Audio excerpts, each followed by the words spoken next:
Once again, welcome to St. Michael Speaks here at Solidarity House, the headquarters of the Barbados Workers Union. The month of independence. With us, is the Prime Minister, the leader of the Barbados Labour Party, the head of the cabinet, the leader of our country. And with her are the members of the St. Michael group of constituencies. Most of them. We still have a couple who are on their way.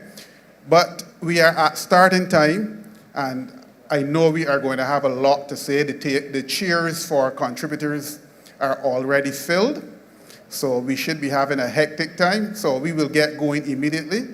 As I indicated earlier, if you are planning to speak, please go to the table at the back of the room. Once you have given them basic information and you've received the number, then take one of these chairs immediately in front of me, one of these red chairs.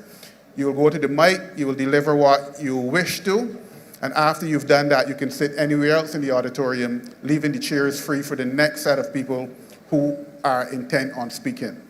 Feel free to express yourself, to say what's on your mind, to represent yourself. If you are not from St. Michael, however, based on how we have set up these meetings, you are not going to be allowed to speak. But if you do have an issue that you came here to deliver and you want to speak, then just simply also go to the table at the back. They will take information from you, including contact information, and I will call you directly tomorrow to follow up on whatever the issue is. So even though you do not speak at the mic, it does not mean that the issue you have will be ignored. It is just that this is St. Michael Speaks, and it is therefore for persons who live in St. Michael. With that, I will turn you over to the Prime Minister, and we can get going. Prime Minister?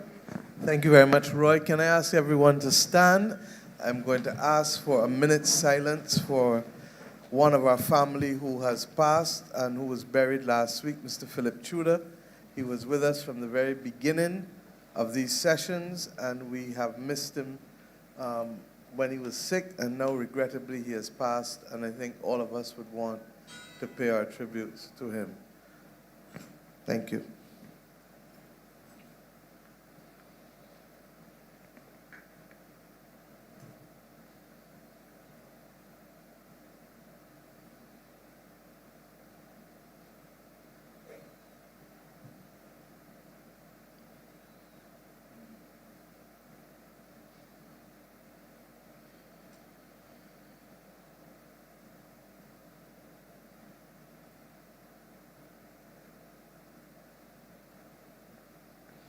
May his soul rest in peace, and may his memory and his work inspire us to a higher calling to serve all Barbadians in the area of public works. Thank you.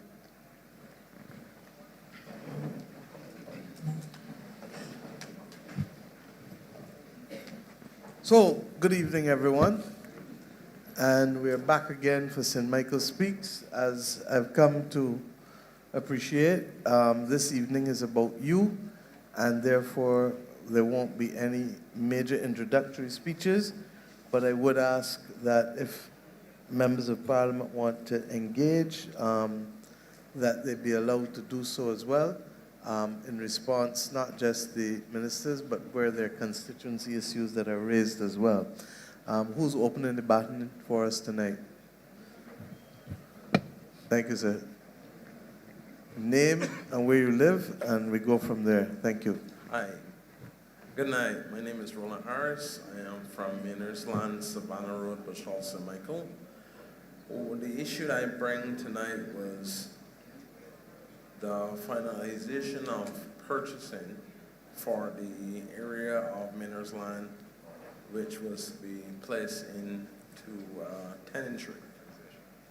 I did speak to the person from Urban, and they said because of an issue that because they had a house on the area that I would have to go through the landlord. So part of the issue was solved to that scenario. I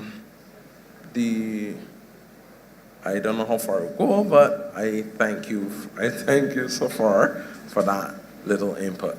The second issue that I had was when you all were willing to, well, planning to start the empowering of solar for the elderly, which would, in my opinion, which I had given my input, which was that if anybody had given the elderly people solar, the solar can then pay for assistance to the assistant board, where that the assistant board could also get funds to help fund the people that are actually working with them.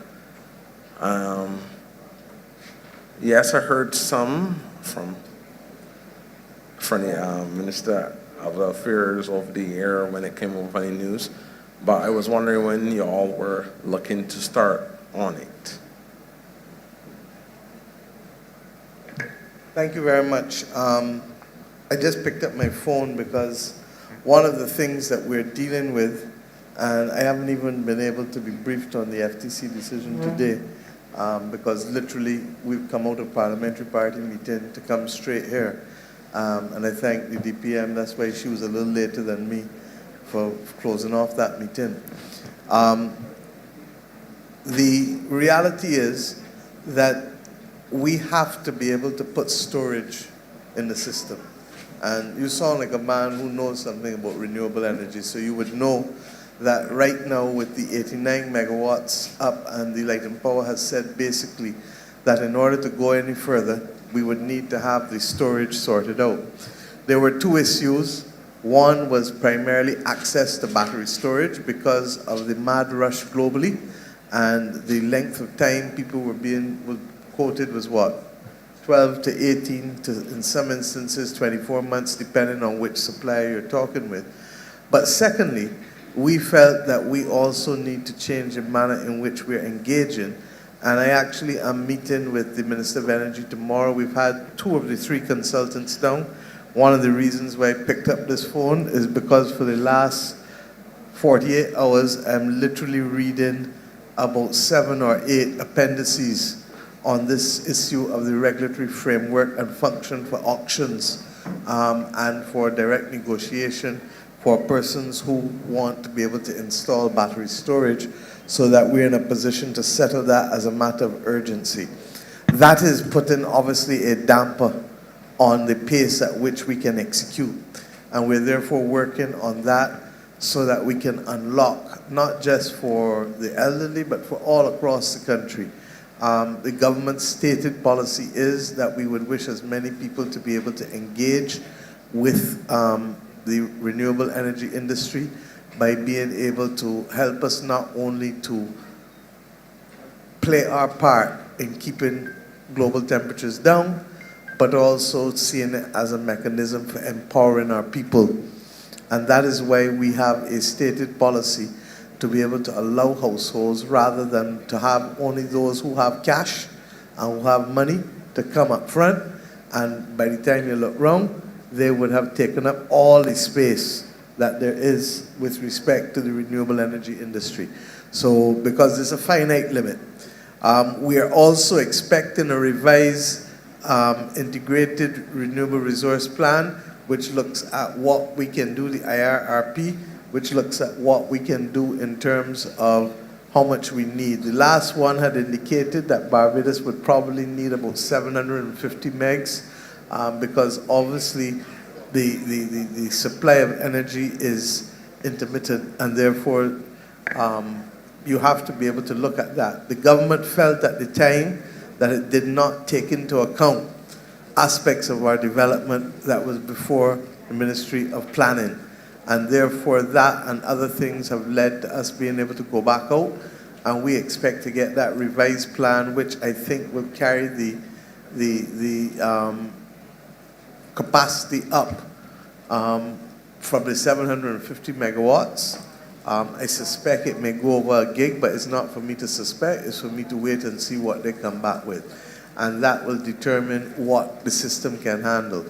The policy must be that we have a base load. And between the base load and the batteries, natural gas has been that base load and will be that base load for some time, along with appropriate framework for battery storage. So This is a work in progress. Suffice it to say that the world needs it. Today you would have seen all over the news that the world passed 2 degrees above pre-industrial temperatures. And what is even more disturbing is that for 1/3 of the year so far, the world surpassed 1.5 degrees. And to break that down to everybody, it means that the thing that we don't want to happen is happening. And that is why we get the first 6 months of the year, no water, no rain, drought, worse than it was before. And then in the last few months, what you get? A deluge of water. And the water just coming at you, but more importantly, it is coming in an intensity that we're not accustomed to. So it means, therefore, that the water takes longer to run off and it's gathering up quicker. And that has done a hell of a job in damaging the roads, in damaging some people's houses.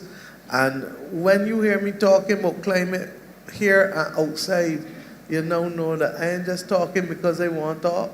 I ain't talking because, as the primary school children would tell the boy, don't tax my mouth so I can talk. I'm talking because this is real. And it is not for government alone to adjust. It is for each and every one of you to adjust. So when you see you got a house and out the roof coming off of the rest of the wall by 9 inches and 12 inches, if your finger could spawn it, I'm sorry, Minister Dugan ain't here yet, but they would tell you that that's too long. That what you want is a short overhang, because if it's short, it means the wind can't get up underneath there and pull it back one time. And you know, walking in, AG and William come. And I'm talking to them, William, about the fact that the houses with the long overhangs, the wind will come up underneath there and lift off the roof. And that is why the Department of Emergency Management and the Catastrophe Fund have introduced a program where we are, for those who are below the poverty line, we will buy the hurricane straps for you. For those who are above, take warning and go and get them. Because the straps at least will help keep down your house roof. And if the house roof go, tell me where it's going to go. Help tell them where it's going to go. The first thing you risk is somebody life getting lost. Not true? And the second thing you risk is what? Everything you own. Everything you own. And if some of you have never been through a hurricane yet, I can tell you I went through Gilbert in Jamaica. And I know what it is to stand up the day after Gilbert. The day before, everybody in Jamaica said, boy, no hurricane night Jamaica. Jamaica safe. You understand? And the next night, Jamaica get hit by the worst hurricane it had had for decades. And I know what it is to stand up on the road. The woman, the person I was staying at, she and her partner is now Chief Justice in Cayman Islands.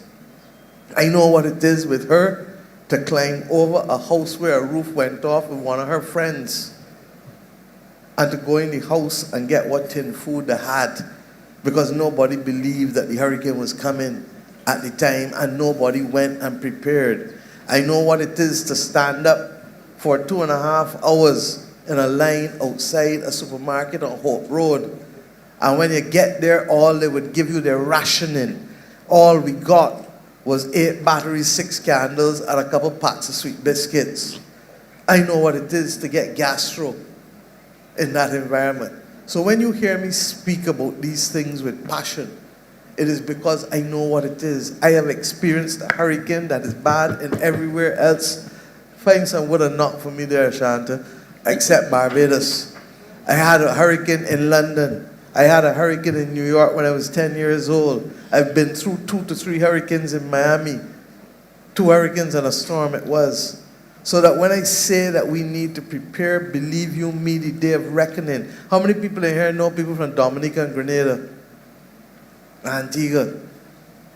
They want to tell you about Ivan. Huh? Want to tell you about Maria. So believe you me, I would like those of us in St. Michael especially, because we are the most populous parish, to take warning. And if when you go home and you see that the overhang on your roof is too long, then let us make some minds up. If you know you need help, then say so. If you know you can get it on your own, then get it. Because you have a few months left. And the truth is that it isn't only hurricanes that affect us, as we've learned, it's also storms. And we saw what happened in St. George here the other day with the mini, what do you call it? Tornado, mini tornado. So we have to be more vigilant, and I ask people to do so. Okay, thank you, sir. Thank you. The last thing would have been I am thankful that you have given a white blanket on the solar implementation and purchasing of solar where they do not have any VAT, I think, on it, which I appreciate a lot. Because I do have a small setup that I have home. And one other thing is that I think that Bajans are not fully educated on the benefits of solar. But that would be my last input.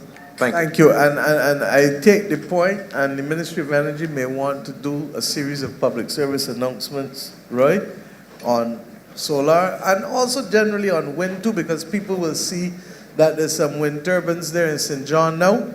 If you go up that side, you'll see the wind turbines blowing. We've now put up the mast at Lambert's and St. Lucie to be able to do the testing as to what will be possible there with the wind farm in Lambert's at last. We know that the country has been talking about it for about 20 years, but anyhow, hopefully it will come. Yes, sir. Good evening, Prime Minister, members of the head table. My name is Anderson Ford. I am from St. Michael West. Prime Minister, School Gap, Hinesbury Road. Prime Minister, for over a year and a half now, the residents of Greenwich Road, Hinesbury Road, have been affected by a trench that was dug by the MPW in order to provide us a curb to direct the channel the water runoff to the canal, which goes directly to the canal that leads behind the Globe Cinema, the former Globe Cinema. And recently, as recent as July, August, the MTW came back and they started to put up the boxing in order to build the slip and curb. And they have not returned. They haven't returned. This is over Since August? Since August. Right. Haven't returned. And as a result, you get the showers, the heavy rains, the water, puddles and pooling in front residents, adjacent to residents' homes, which is an inconvenience. And It's also a public health risk. So Exactly. We will deal with it. Exactly. Santi? Go ahead.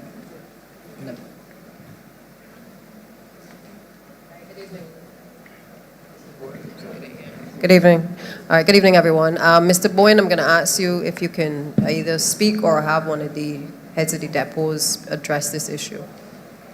It should not have taken this long. I don't know if it is as a result of weather, because that has affected some of our completion of work. So I'm not going to tell you that that's the only reason, and all of y'all know the other reasons. But I will ask Mr. Jason if you can speak. All right. That is a matter that I am really unaware of at this point in time. I'm going to have to go investigate it and see what's going on, and I will sure we'll deal with that as soon as possible. Thank you. All right. Thank you very much.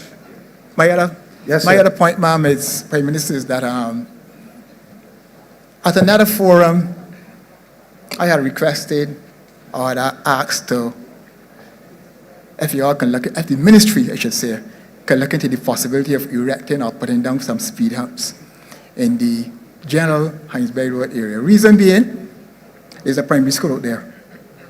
And we get public service vehicles and other traffic using that as a detour, coming through at high speeds and obviously it would pose a risk to school children and, other residents, little children in the area, right? That I would like that to be addressed.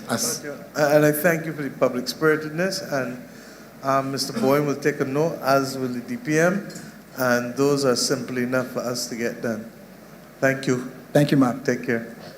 And you're talking about the side road or the main road? The side road. Side road, that's what I was telling you. Right.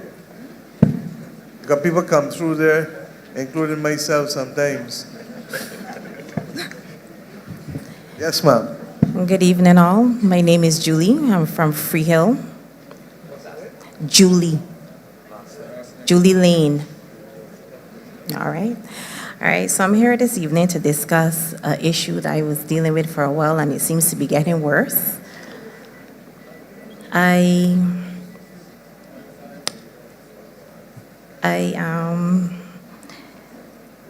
When I get home on evenings, I should say, first, you get home from work, you try to relax, you get in, you have a lot of things to do.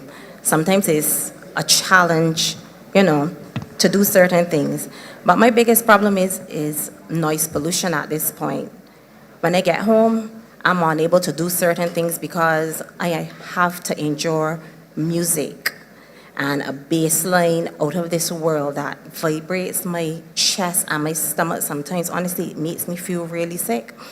All right, so it's basically the Flash Zone bar. I don't have a problem with the bar being there. I don't mind, I don't care. That's fine. The problem I have is me having to enjoy listening to the music, me having to enjoy listening to karaoke, me having to enjoy listening to the DJs cursing and keeping noise. I don't want to hear. When I'm in my home, I want to be in my home. I want to be able to read a book. If I want, when I'm ready to study, I want to study. I can't do those things because it's uncomfortable. It makes me uncomfortable, and it is getting worse because, to be quite honest, it goes now from Sunday to Sunday. Sunday to Sunday, I have to put up with this music. I hear you.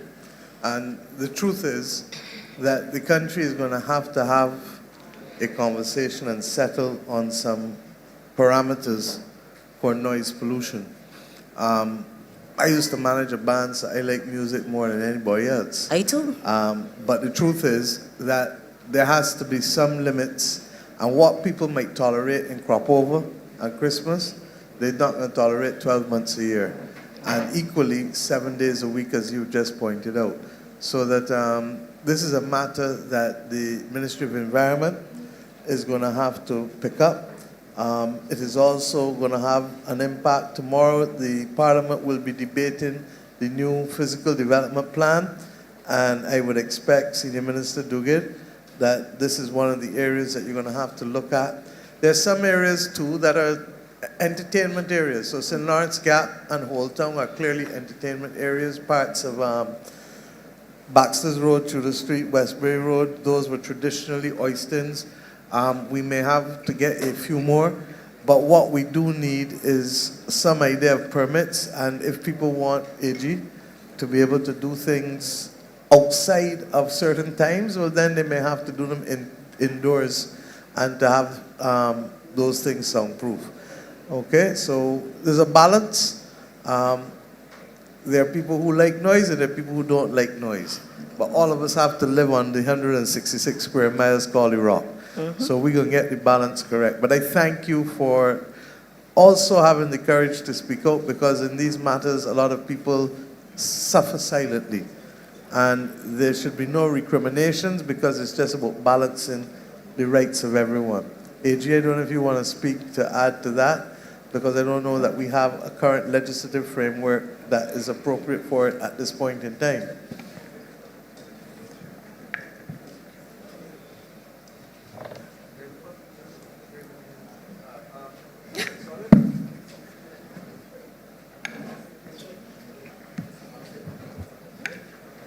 Only to say that the Ministry of the Environment has begun to work through in their minds the kind of approach that we need to take. Currently, the law doesn't allow the Ministry of the Environment to to take action against noise pollution. They can take action if you dump in the gully. They can take action if you pollute our waterway, but not if you pollute our hearing. And I must remind you that we've been courageous enough to deal with the issue when it came to kite flying, because there was a significant element of annoyance posed to Barbadians, and we were prepared to go to Parliament and pass a law so as to alleviate some of that bother. Noise pollution, though, as a whole, is going to be a much more complicated matter. The minister isn't here, I don't think, but I can tell you that they have just ordered 6 meters, and these meters are able to measure the level of the number of decibels, and that is going to help to inform the approach. But I will say, the financial control in my ministry is probably one of your neighbors. I won't call her name. And I've advised, she sought my advice, and I've advised her that really this is a civil wrong. I know everybody wants the police to intervene and they want the government to intervene, but this is a civil wrong in the law of tort. And I would encourage you to approach an attorney. You can get together, talk to a lawyer, and bring an action against the place. But All right, exactly. those are my comments. I expect the AG to tell you that, but I know that I can't ask you to go and spend some money. So look, we need to just have some conversations with each other, and in the interim, the first thing, AG, is what? Good offices, the use of good offices, so that the Member of Parliament for down there has to be able to reach out and to ensure that we can have the conversation with Flash Zone between, Ian, where are you? Is you or is Neil? That's what I thought. So Neil, we're going to have to reach out to the owner of Flash Zone and just say, look, ease off a little bit. You can't do Sunday to Sunday, and we'll talk to them. And I'm not, you mentioned the name of an establishment, but it could be any establishment. There, however, are certain areas that we all know are public entertainment areas, for example. And you're not going to go and stay in St. Lawrence Gap if you don't like music as a hotel, because you know you're going to get that. So we need to be able to make sure there's a balance, but in the interim, let us see if we can use good offices to control some of the noise. Okay? Thank you. Thank you.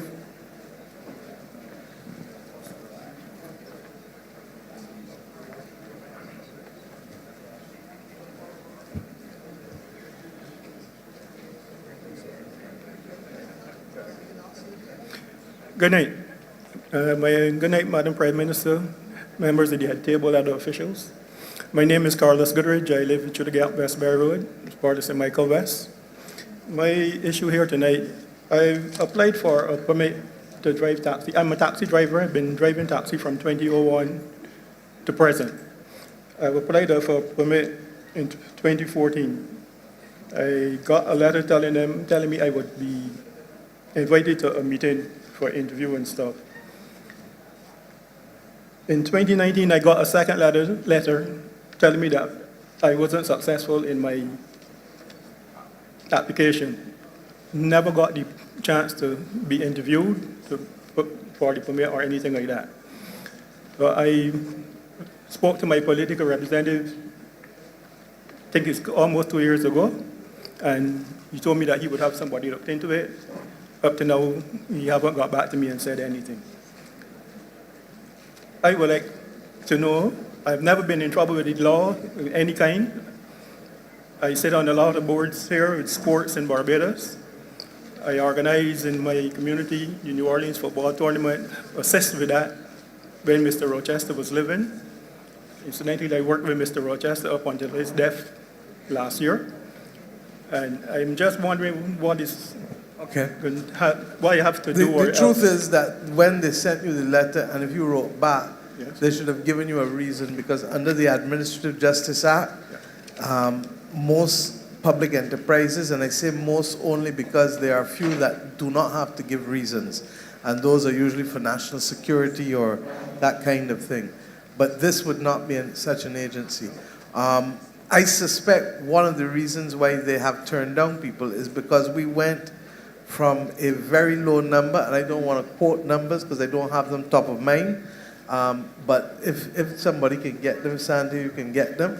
We went from a very, very low number to a very, very high number under the last government, which made it difficult. Because if you keep giving out, then everybody will, or let me put it in a way, people will not have a chance to make money because you've diluted by putting too many people on the road. So having said that, we accept that people pass away, people emigrate, people sell, people get out of the business, and therefore we will follow up and see what the real reason is for you as to why you wouldn't, particularly as somebody who has been in the business for a very long time. And therefore others who have not been in the business and who have come and gotten ahead of you would appear to cast a serious injustice to you. And I appreciate that. So, Roy, we will follow up for him and see what is the position. Okay? Thank you, man. Thank you, Mr. Goodrich. You're still with the sports? Yes, I am. There's a tournament that starts tonight on Lumber Company playing field, so I hope that you will be up there football. The one that just finished in New Orleans is the one that I would always be with. Same fella I suspect was involved with both too. Okay, thank you. All right.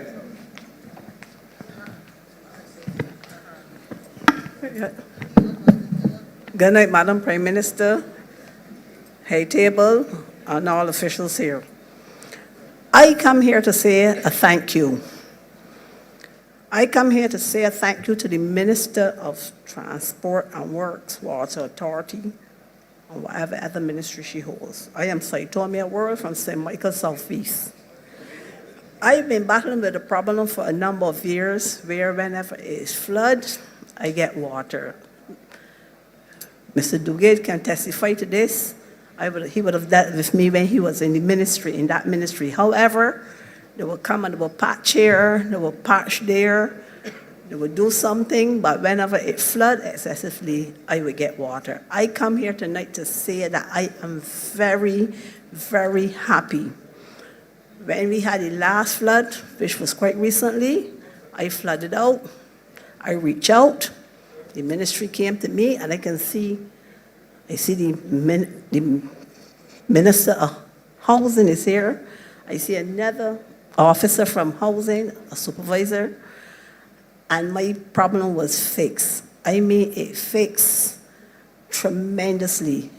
They built a wall, they put in some inch pipe, and the work is not completed, but I am satisfied because when we had rains up the last Saturday, I did not have any problem. And I want to say thank you, thank you, thank you.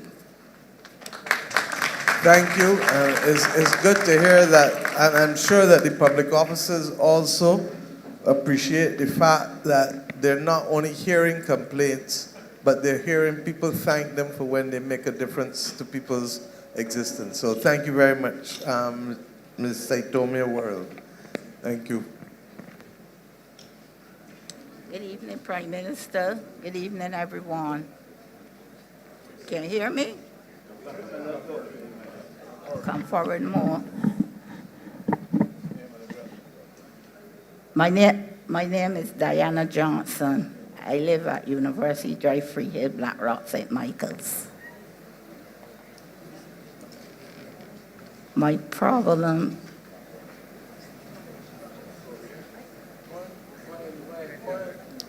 problem is that I cannot get into my home comfortable. TNT is next door to me. And everybody come up there clogged up on the steps and all upon my house, and I cannot get in. And it's there for a very long time.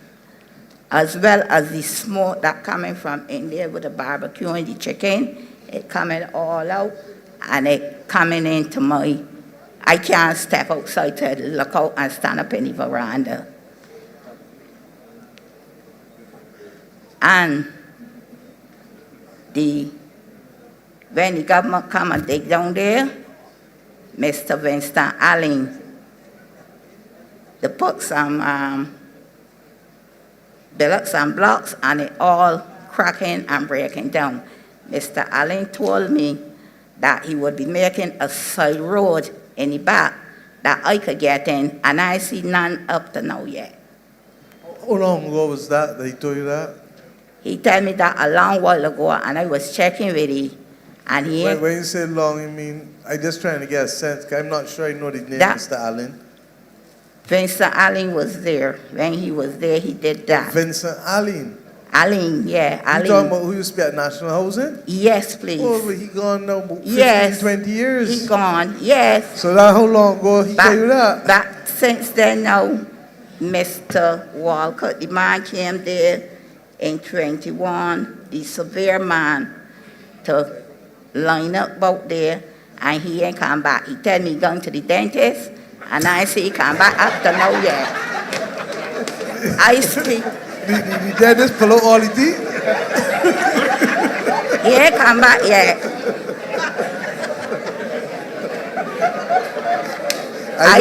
I don't mean to laugh. I, Cause it's not acceptable. But let me tell you what I can do for you. Minister Sutherland, please come, young man.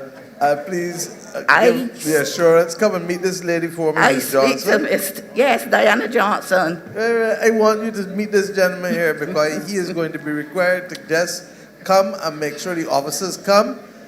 Since Mr. Allen Who is left, this here now? there must have had about 2-3 officers. Sutherland, Minister Hope. I talked to Mr. Nero too.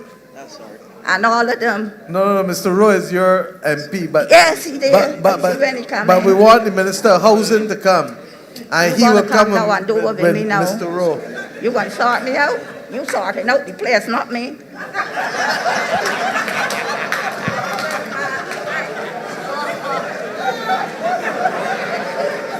I love my people.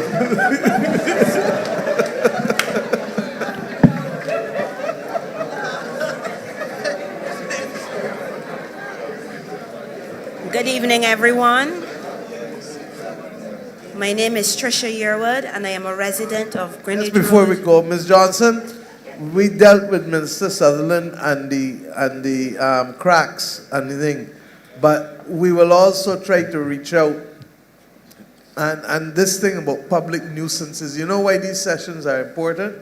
Is because it gives us a chance to speak with Bajans without having to depend on 4 inches of column size in a newspaper or a 60-second news soundbite.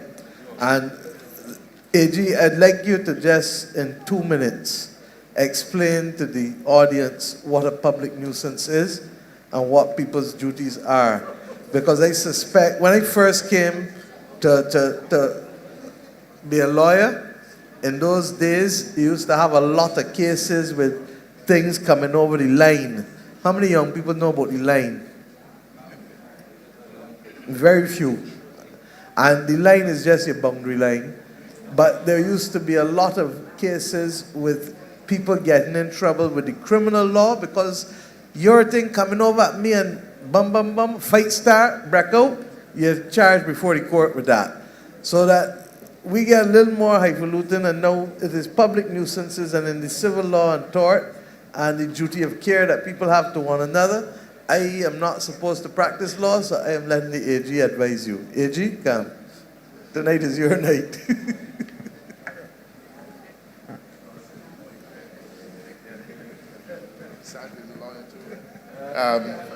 Prime Minister is requiring me to go back to my law school days. Nonetheless, public nuisance, you can divide it into 2, public and private, of course.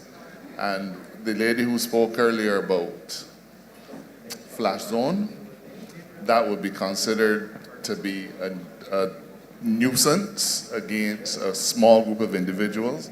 So that's not considered to be public nuisance. Public nuisance is a criminal offense, and it is also a civil offense, but it is considered to be public because it affects such a large segment of our community, of our society, that it would require the state generally to intervene. In fact, that's why it used to be seen as a criminal offense, because that was the easiest way of dealing with it a couple of 100 years ago. So if something affects you in your particular neighborhood, that's not a public nuisance. On the other hand, if it affects the highway, which could prevent every Barbadian from passing peacefully, then it would be considered to be a public nuisance, and that is normally dealt with by the state. Prime Minister, I hope that summarizes what we're talking about. But just think of the size of the grouping. As long as it's the society at large, it's a public nuisance. Yeah. Yeah.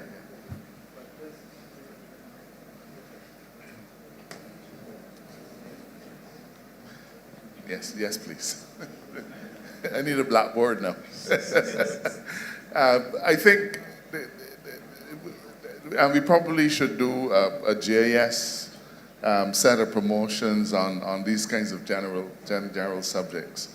The Prime Minister has asked me to mention the concept of a duty of care.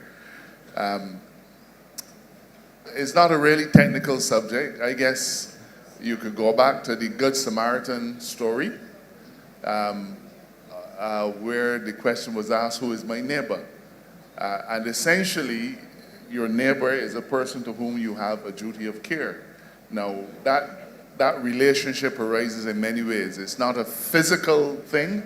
So, for example, if banks sell bottles beer, and the beer got something in the bottle, then everybody who would consume beer, or rum in my case, then the person who is going to be affected by the wrongdoing is generally considered to fall within that category of neighbor, and therefore you have a duty of care. A lot of our issues in society are not necessarily falling within those categories, but the concept of tort really deals with how we relate to each other as a neighbor. And that's why I make the point that often things that people call the police for are not things that involve the police at all. As long as there's an issue arising between neighbors or something of the sort, the first recourse is had to the police. And when the police don't give you the response you want, you get upset with the police. But the problem is that the police are not there to police your relationships with your neighbors. The police are there to carry out law enforcement, to deal with infringements of the criminal law. Most of the problems that arise are not in the nature of criminal law problems at all. So you really need, when you have these disputes with your neighbors and so on, to seek recourse to your lawyers, seek recourse to the courts, and not involve the police. Prime Minister, I think I will stop there, and you can get back to normal programming. And the other person you can seek recourse to, obviously to, are your community leaders and your religious leaders, because very often they can help bring down the temperature. And this is fundamentally about doing unto others as you would have them do unto you. And that's exactly what we want, particularly in neighborhoods, so as to keep the temperature down between people who want to get in and fight or block or get into trouble. It's not worth it. Number 7, yes, ma'am. Good evening. My name is Trisha Yearwood, and I have an issue in Greenwich Road, Hinesbury Road, St. Michael, with the Sir Clyde Gollop shelter. I have been a resident at that address for a very long time, and the shelter has a sewage well that is causing me and my family grave inconvenience. It is hard to stand here and talk about it because I have begged, I have pleaded, I have been in the newspaper in 2013 and again in 2020 on this issue. Last year in 2022, everything came crashing down for me when sewage, raw human waste, was seen coming from that well. Now I have reached out. There is nobody in no position that you can call their name that I have not spoken to. I have tried. I have some of my children in the audience here, and I would like to know if you can assure me if inhaling that kind of stuff for so long, almost 2 decades, in any way can cause no harm to my children. I can't speak to it. I have lost a son in 2021 who has just started to catch seizures. Nobody can explain to me why or how. And now I have a 9-year-old son who has also started to exhibit signs of seizures. All my children have respiratory issues. Madam, I cannot tell you, but what I will tell you is this. The minister is going to ensure, Minister Humphrey is here, he will ensure that the inspection is done immediately and that we see what is the issue with the sewage system there. Secondly, with respect to your son and the others who may be having difficulties, I would imagine that we will have a quiet conversation, Roy, with who they are seeing medically. I can't tell you whether there's a causal impact or not, and I'm not going to tell you yes or no on matters that I have no expertise or knowledge on. But what I will give you the assurance is that the government will engage with you and treat with you with the respect that should not have had you having to speak to this matter for the last 10 years. Okay? All right. Well, I said 2013 and 2023, but if it's 2 decades, even worse. Kurt, you want to just... Thank you. Thank you, PM. And I also want to begin by apologizing to you and to say how sorry I am to hear that you've lost your son in any circumstances. That's not easy for a mother. So I apologize, and I wish you, in that regard, my deepest condolences and all the best. In relation to the well at the Clydesdale shelter, this matter was brought when I became minister in 2022. This matter was brought to our attention at the time Minister Lane was in the ministry, as Parish said. And I know we did some work on the well near the end of 2022. In fact, I want to thank you as well, because as I came in, you gave me the opportunity you mentioned it to me and gave me the opportunity to check with some of the persons who would have worked on the well. And I see here they did comprehensive work on the well. My understanding at the time, at the end of last year, was that the well was repaired. It is also, what was just said to me as well, is that a lot of the issues are in relation to the canal and not only the well. So I know we will have to come and take a second look at the well. I was just asked Minister Lane to accompany me. We will come back and take another look at the well. I know Minister Lane and yourself had a conversation at one point where you thought the work was, earlier this year, where you thought the well was actually corrected, where you had experienced some relief at the time. But if there are associated issues, we will come and take another look at the well, because I agree with you, nobody should have to endure, not even for a day. I couldn't imagine it for 10 years or 20 years. So we will come and we will take another look at the well, and hopefully we could bring you some relief. Beyond that, I should also tell you and tell the community here, though, that we have spent, in relation to National Assistance Board, we have spent significant funds in the last year upgrading most of our properties. We spent between Vauxhall Senior Citizens Home and the Lancaster home, we spent about $3 million doing upgrades to ensure that elderly persons live in facilities that are appropriate. We actually wanted to identify, and that work hadn't been done. The one at the Vauxhall Senior Citizen Center, no work has been done since that was built. Not of that nature, and that has been that was long before 2007, and no work of any kind. Lancaster has not received any major work to the extent that we've done the work. If you were to visit those two centers now, they're very well done. We spent a lot of money to ensure that the properties, the residents, and the neighbors are comfortable. We wanted to upgrade the Clydesdale shelter as well, and in the assessment that just came back to us, there are some other structural issues in the building itself. So while I may not be in a position to upgrade the Clydesdale shelter, given the other issues, we will try, perhaps, if we can, to move the residents from Clydesdale shelter.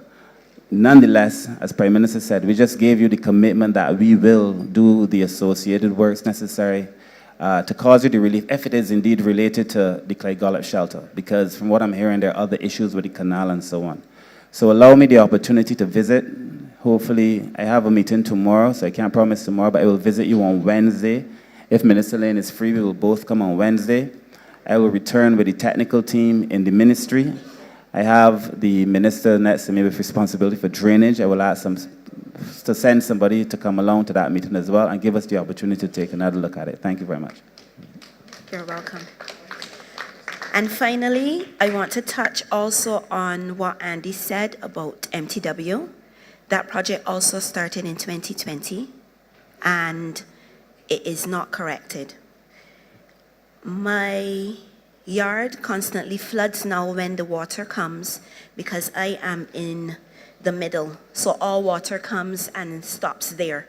So it is very hard if you started to do a slip and curb. You did the canal, yes, but the water is not getting to the canal. There's no slip and curb. They started some construction. So now I am seeing 3 or 4 times the water that I wasn't getting before. I think that we've committed to that already, and hopefully we will be in a position to report progress to the residents once MTW's depot goes in there and corrects wrong things, because there's no excuse for that being left unattended to for the length of time that it has been. Okay? Number 8. Everybody's sitting all over now. Apologies. Good night. Carla Daniel, Eden Lodge. Okay, so I'm actually here to give a couple suggestions. Not to complain, at least not just yet. Kind of. So the first point is with regards to, as a citizen of Barbados, I am exceedingly attached to coastal access. And my primary concern is the lack of regularization of coastal access. We all know of the beach accesses, which NCC has done a really good job of maintaining primarily on the west and the south coast. But we have iconic areas on our southeast coast, for example, Bottom Bay, Foul Bay, Harry Smith Beach, etc., where the public of Barbados frequents and where lots of tourists go as well. I am not aware that many of those places have formal permanent public access. I believe in many cases that these are privately owned lots of land that are not developed, and we have grown habituated to their use. However, at any time, the developer or the owner could come and decide that they want to build a house, a condo, similarly to what has happened down by the newly redeveloped bridge in St. Joseph, and we would have an issue there. So my suggestion or hope is that we can highlight all of these areas. We can acquire land if necessary. If not possible because of finances, we can flag them with the town planning department so that if they are to be developed, we can be assured of permanent access. I also want to highlight the part, and I know that we are land scarce, and I know that parking is an issue, but true access requires parking, because if there's nowhere to park, people will not use the area. Now, secondly, in addition to coastal access, what I would like to request is that we formally begin to look at inland access as well. As a Barbadian, I do not feel that I only have a right to beaches and to the coastline. I feel that they are critically important habitats. Gullies, for example, hiking is becoming ever more popular if all of the ads on social media are to be believed. But many of these gullies, many of these trails, many of these areas, Chalky Mount, etc., where persons are going to hike, they are often trespassing on private land.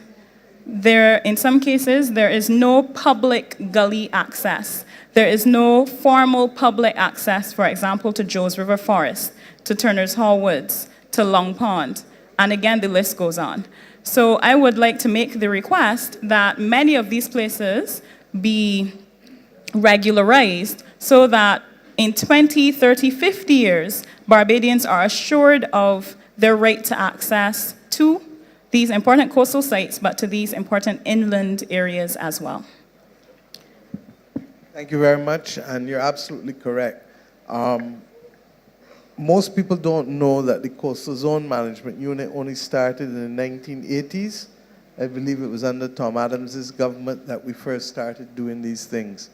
And as you correctly stated, they've done a very good job trying to help us with the South and West Coast, because that's the immediate priority.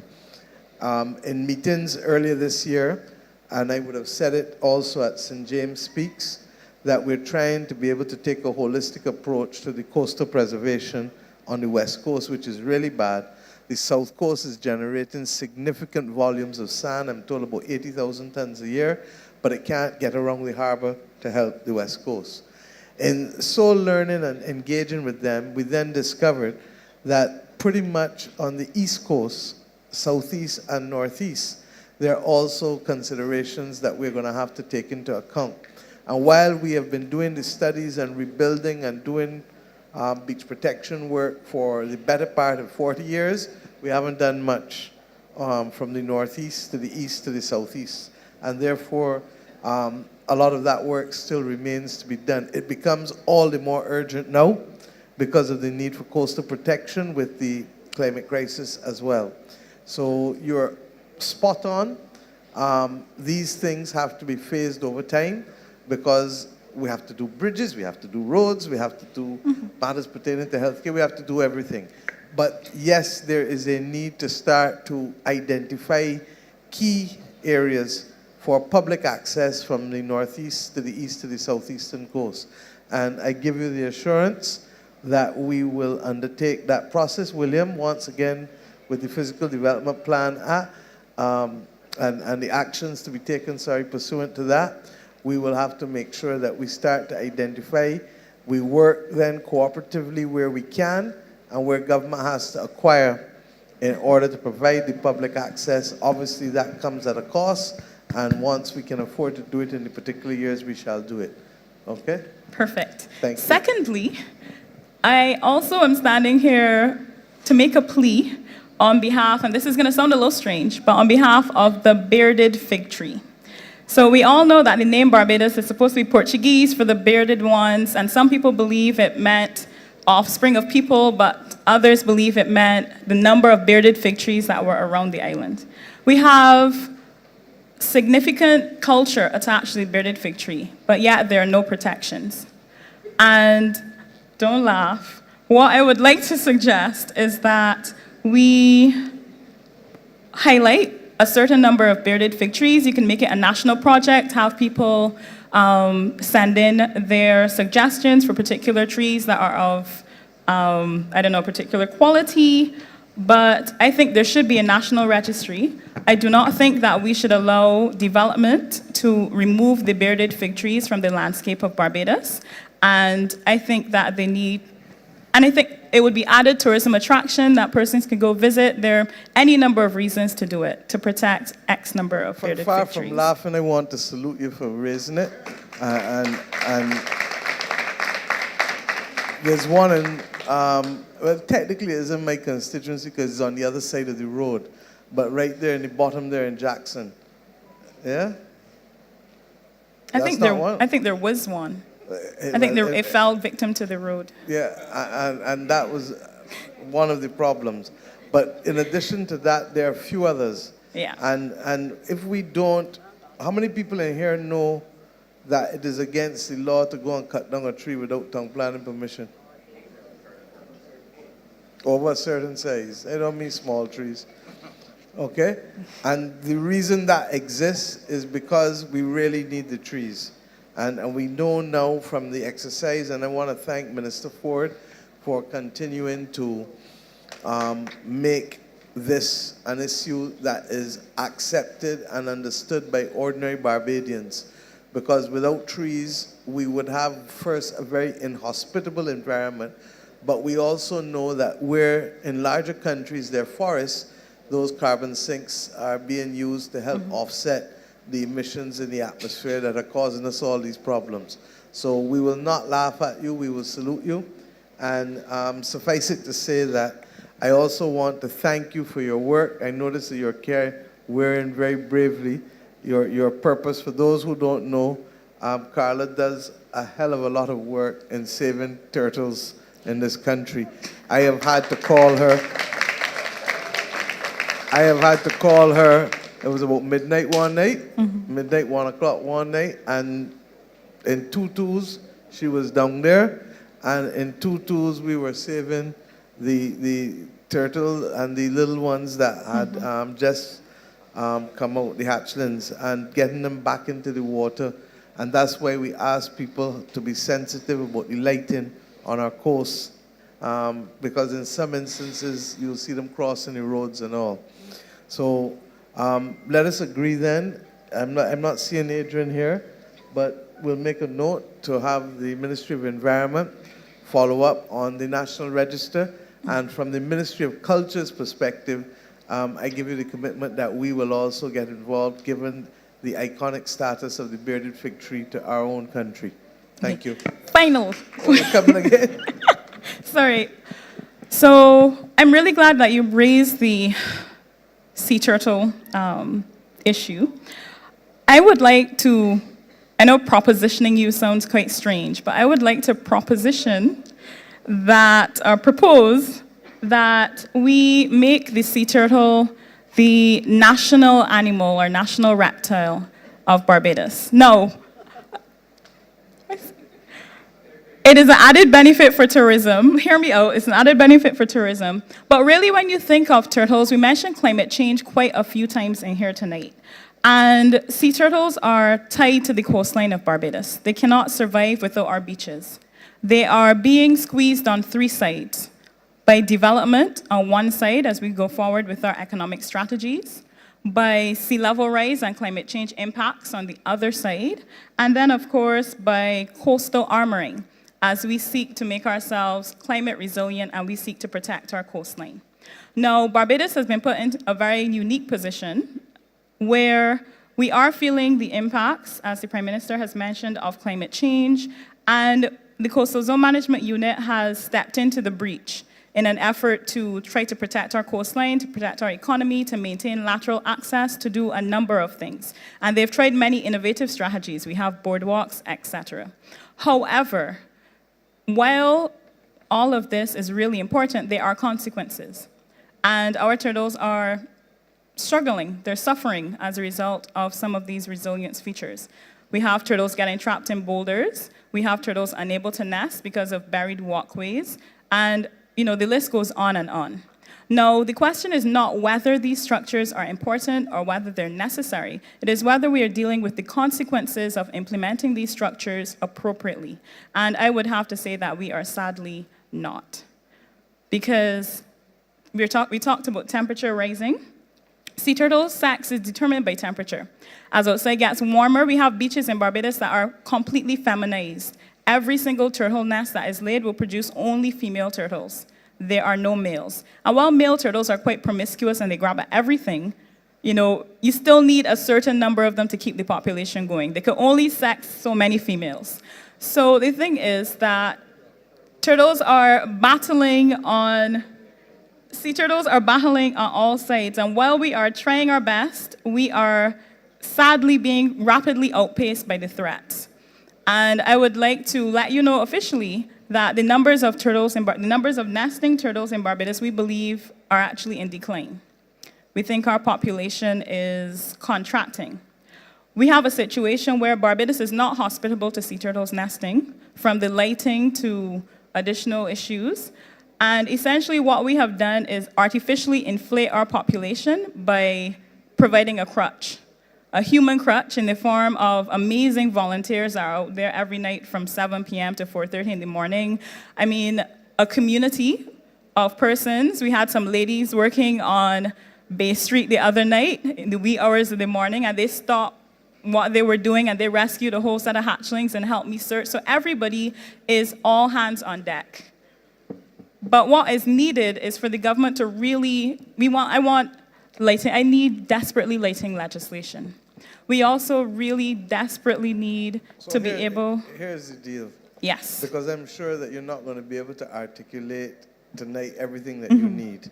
So I'd like you to write me and let me therefore have a meeting with the appropriate agencies, because development is about a balance. Yes. And we are committed. We talk about the climate crisis all the time, but I should perhaps be a little more explicit and talk about the loss of biodiversity as well, which is a major concern globally. Because if certain animals and insects and different things don't exist, it takes everything out of balance, and then we end up suffering anyhow. So I'd invite you to write, and let us therefore have a meeting with you. To discuss our national animal? Well, for you to make the case, because you seem to be a very strong advocate, and I have every confidence that you will bring strong advocacy to your Okay. quest for that to happen. And if it is not going to affect us in any major way, then I'm sure you might be more pleasantly surprised than you would expect. There was another animal that you had told me when we were rescuing the turtle Barbados that night. leaf-toed gecko. Right, please, because Minister Ford would want now for you to, every Thursday he comes to cabinet to talk about this gecko, and I want you to just talk for 60 seconds on it for you. No, because it's Okay. important that average Bajans know about it and go and Google it. Everybody on social media or whatever got access to a phone or computer, go and Google it so you know that this belongs to about here too. All right, so I want everybody to know that, yes, Barbadians are amazing. Yes, Barbadians are sweet. But what Barbados is that it is also unique in many ways. We have on the coastal cliffs of Barbados a gecko. It's a small lizard. It has these really cool little leaf toes.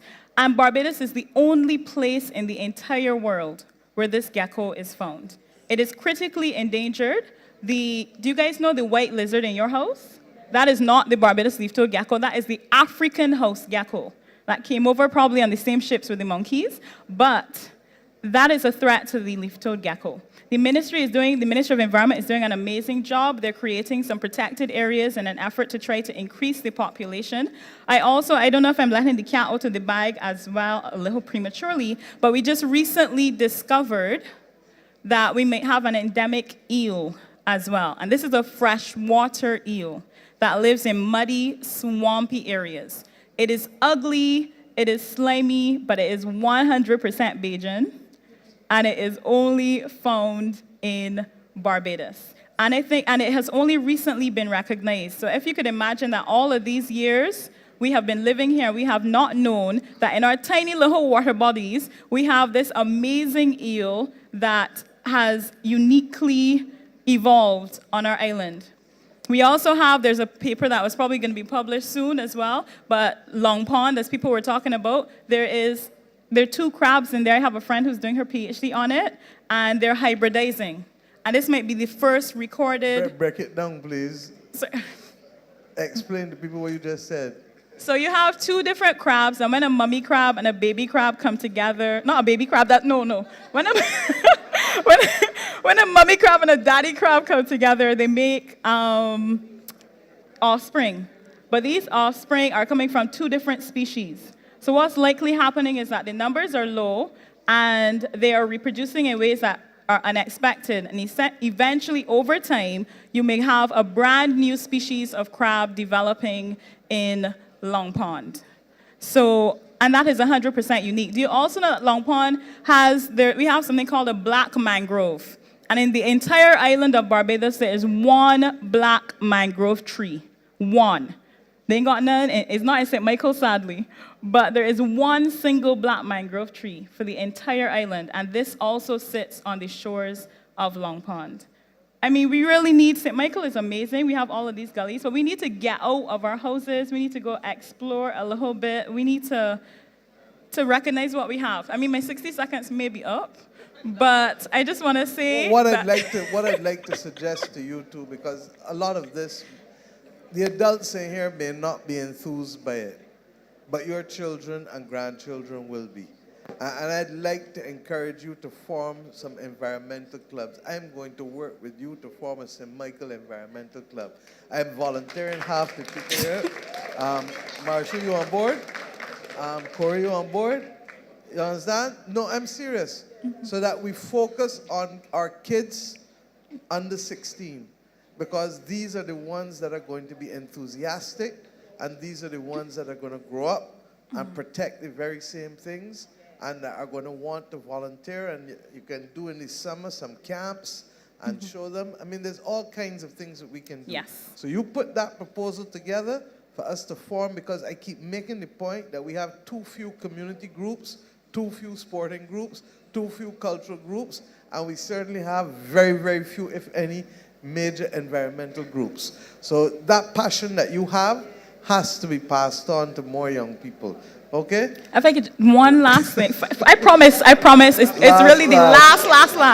No, seriously, the last thing. In terms of, this is a proposal that has been made over and over again. Where littering is concerned, we have littering legislation in Barbados, right? Is it possible at all that the public, persons like me, can get involved in helping the government of Barbados to enforce your littering legislation? Absolutely.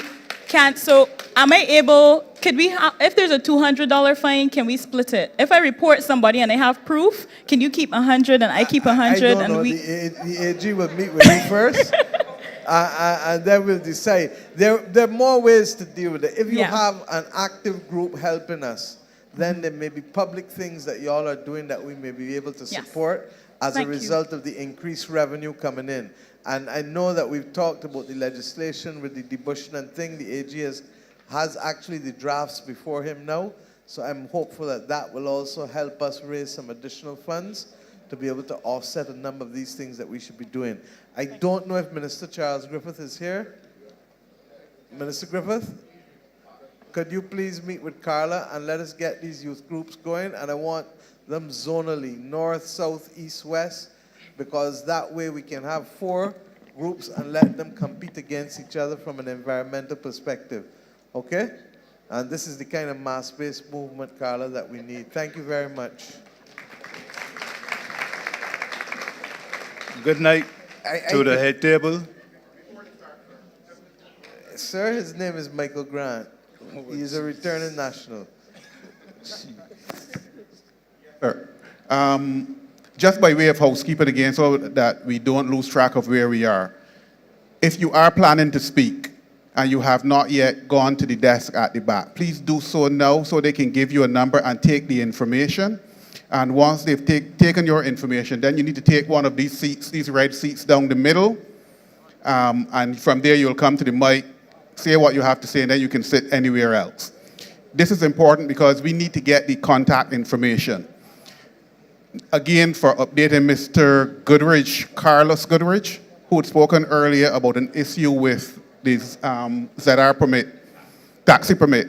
I've gotten some feedback from the Transport Authority, and they have given me some instructions for you. So please talk to me before you leave, and I'll tell you what you need to do to get that expedited.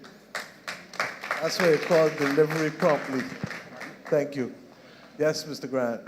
Michael Grant, St. Michael's, West Central. Address. St. Michael's, West Central.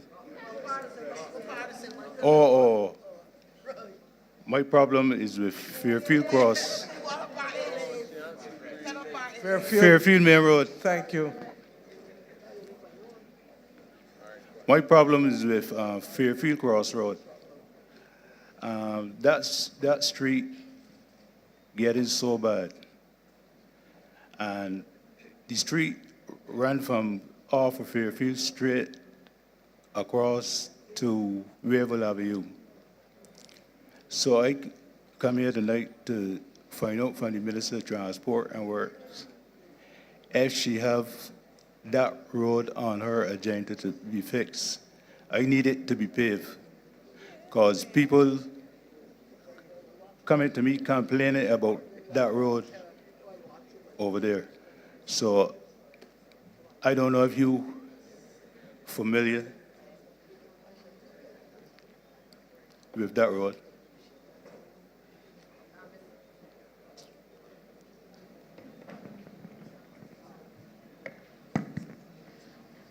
I am very familiar with the road. Just to say that the paving crew, we've been relooking a number of the roads that residents have been complaining about across the various communities. We do have a schedule from now until the end of December, and we're in the process of reviewing a number of the roads that, again, have further deteriorated as a result of the heavy rainfall in recent months. So I can certainly have the staff, I'm sure Mr. Judah would have no doubt had that as one of the roads that would have been assessed, but I will ask the team certainly to review it and to see if we can fit it within the work schedule. Because I want to report progress as far as that road is concerned.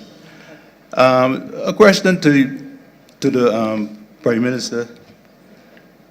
You have a starting date for the National Stadium to be fixed.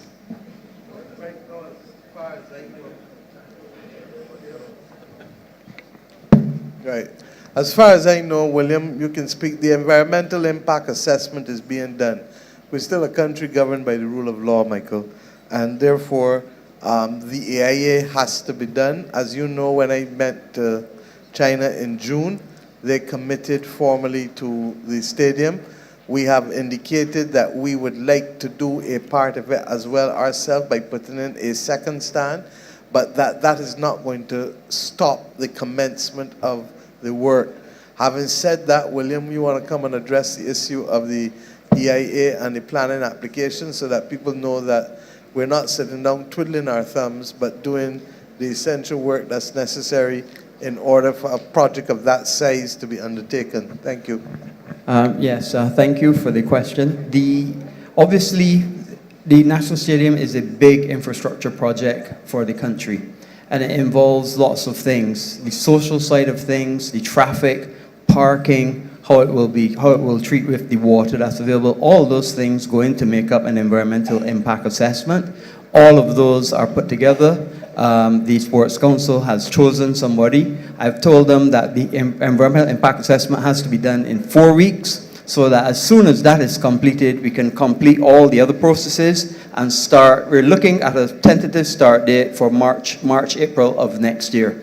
In addition, we're also looking to give the National Stadium more space as well, which would mean a redirection of the road, as well as we're looking to do a warm-up track, a 400-meter warm-up track in the vicinity, right next to the stadium as well.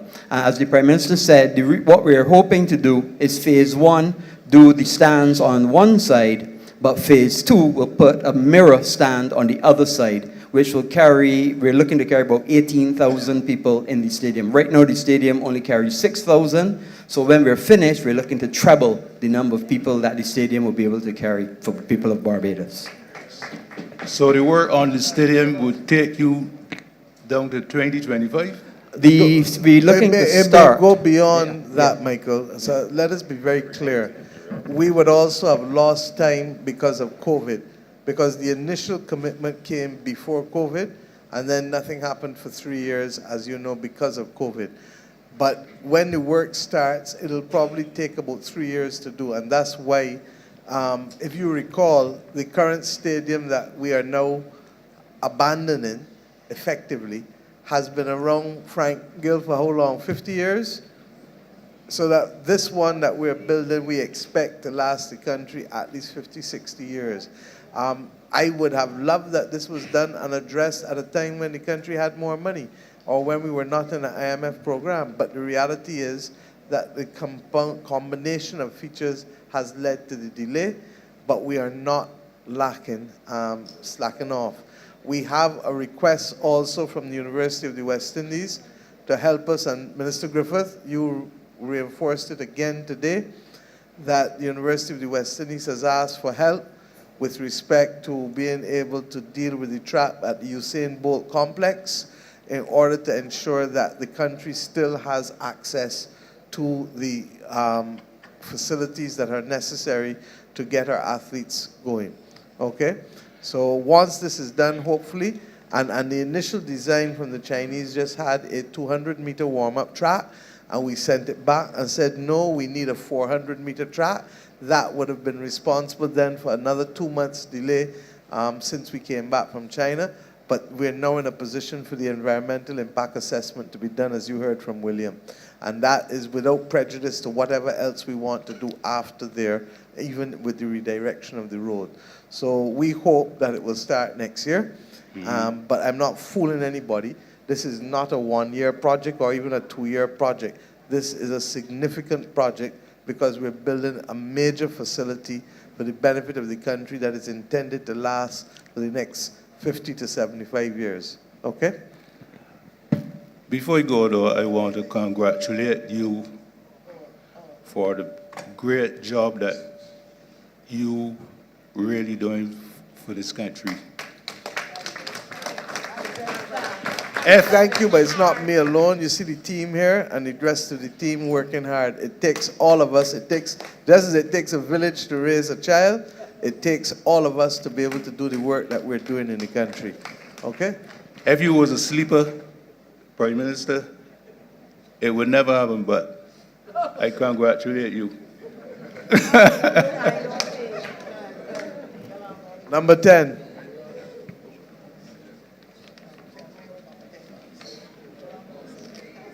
Good evening. You catch me napping? Let me put on my mask a little bit. Because I don't want to distract you, huh? Not really. It's because, like the person that went to the dentist and in return, I'm also under the reconstruction of the dentist. Okay? Right, gotcha. I want also to... What's your name and address? Bryden Springer from Apple Grove, Black Rock, St. Michael. I want to say on the outset that congratulations to my MP, Honorable Ian Gooden Edgell. He's doing a very good job, St. Michael West Central. His finger is on the pulse. And even though I will put in a recommendation now that he has an assistant because he's always out, and he still makes and find time to visit, I can say, a person like me, right? What I'm here about tonight is very simple. 20 years ago, when the late Owen Seymour also talked about implementation deficit, I was en route to England. That caused me to change my career path. And I made hay while the sun shines. Lo and behold, I have in my hand recommendations for the accident and emergency. It was hard to get. In the recommendation, it speaks directly to how the QEH can benefit from supply chain expertise. It also spoke directly to continuous improvement. It also spoke directly to the traditional linear process and the accident emergency. I am here simply to ask for who I can sit to have a direct conversation with pertaining to help nation building in relation to the accident and emergency. I stand here not as a neophyte, but as a person who has spent 9 years taking my wife through that department and the whole entire QEH. She subsequently passed away. But what I will say here is that I have the technical, the professional, and the personal experience we call moments of the truth to help bring about or to stop or to avert any implementation deficit in getting that institution operationalized. I will arrange the meeting for you, sir, Mr. Springer. Yes, ma'am. And Roy will link it up, and it will probably be within the next few weeks, but probably sooner rather than later. And the only reason I say so is that I know that the agenda is fairly hectic with Independence coming up, but I will try to make it within the next 2 weeks before then, and if not, immediately after in early December. But I'll try and bring the relevant people together. Appreciate it very much. Thank you very sir. much. If you have a document that you said you want to share ahead of time so that they can prepare for the meeting and don't come to the meeting cold. I am not coming to the meeting cold. No, the people who I'm going to bring. So you may want to give it to Ian, since Ian and you see Yes. each other. Yes. And then Ian can share it with me and whoever else as a former Minister of Health himself. Yes, please. Okay? Yes, please. Thank you so much, sir. Appreciate it. Much appreciated. Thank you. I'm feeling very warm this evening about the extent to which people are responding in a positive way towards nation building of this our country, because this is what we need. Thank you, sir. Number 11.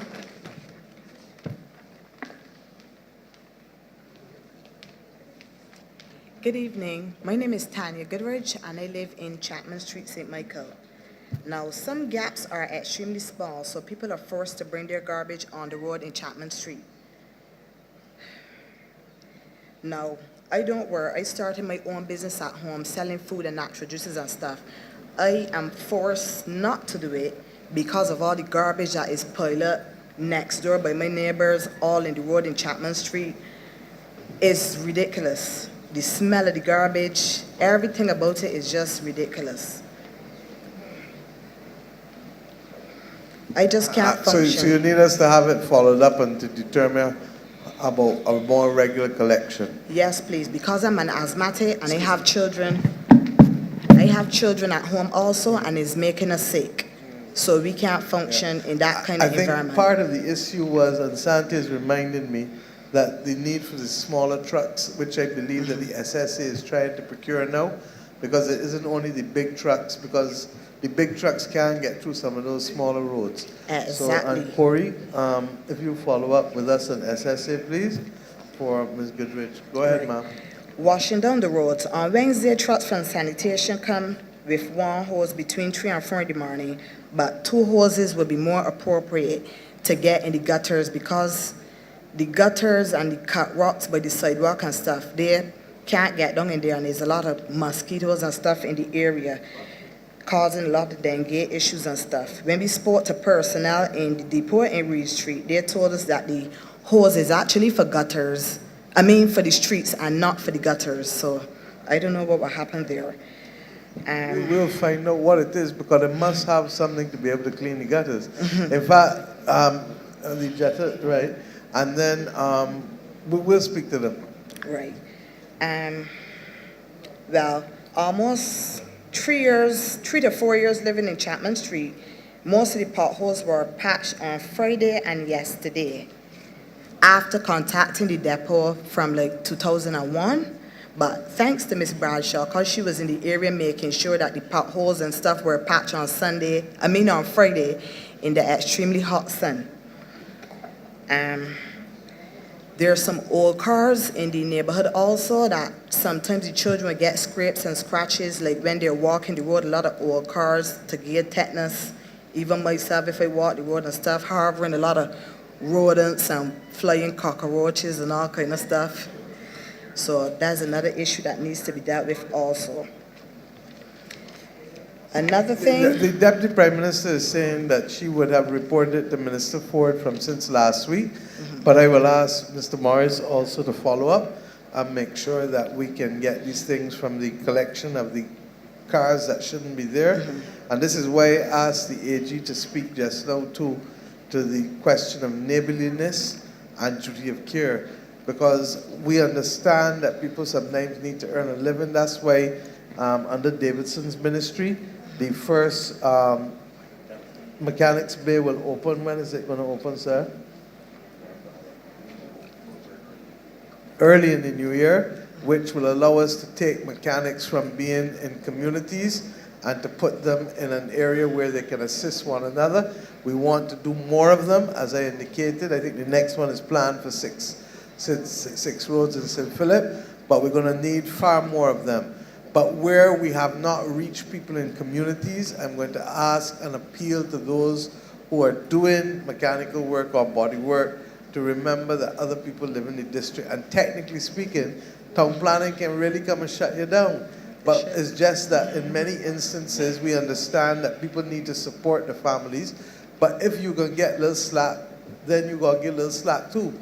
And therefore, you've got to be conscious that with people around, that they don't want rats and other things to be out there. They don't want, as you just said, people to be passing and scratching and risking tetanus or something. So please, continue, ma'am. A general statement, inadequate housing. A lot of people in my neighborhood, have issues in terms of housing and stuff. A lot of people are renting, and rent is high. Every minute, landlords looking to carry up rent and crying out and a lot of things. People don't have any jobs. So sometimes it does be hard, and if you get low work, it's be like a couple months here, a couple months there. Like I said, I was doing my own thing at home because I wasn't getting any work at a period of time.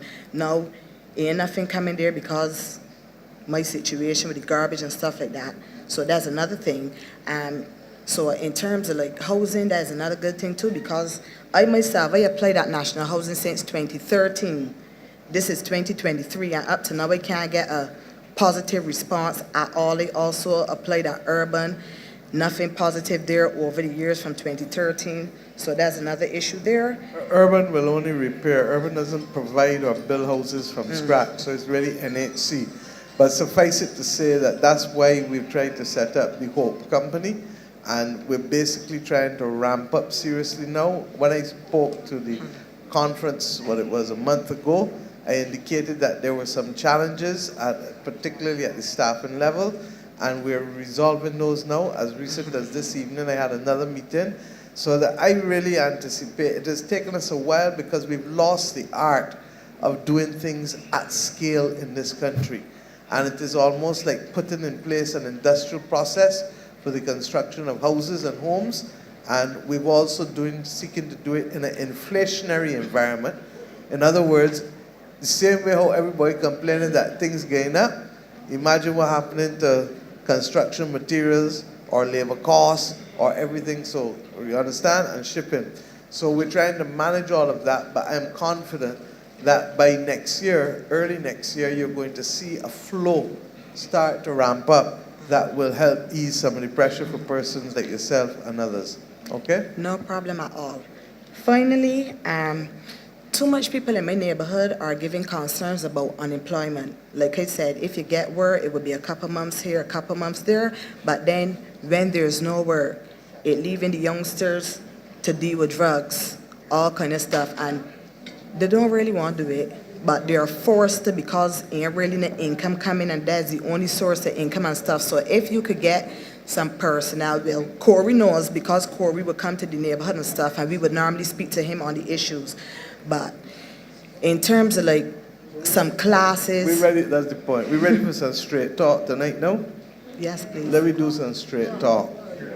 Because I have said over and over, and I want to thank Minister of Education started a program for us about 15 months ago, 16 months, Construction Gateway. Right. And why?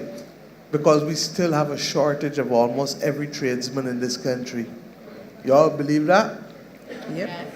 No, I'm serious. Y'all believe that? Yes. Bottom line, William, you want to speak? Almost every tradesman we have a shortage of, but yet we have people who say they can't find work. I want to urge you, either your children, your nephew, your grandchildren, or yourself, if you're capable of being fit. And this isn't only about men, because they got women tiling, they got women doing all kinds of things too. Men and women. This country is going to go through a construction boom. It is starting. We had real problems with access to labor in the rebuilding of houses, and that's one of the reasons why the price of labor in this country for house building went straight up. And I'm going to let William speak to it.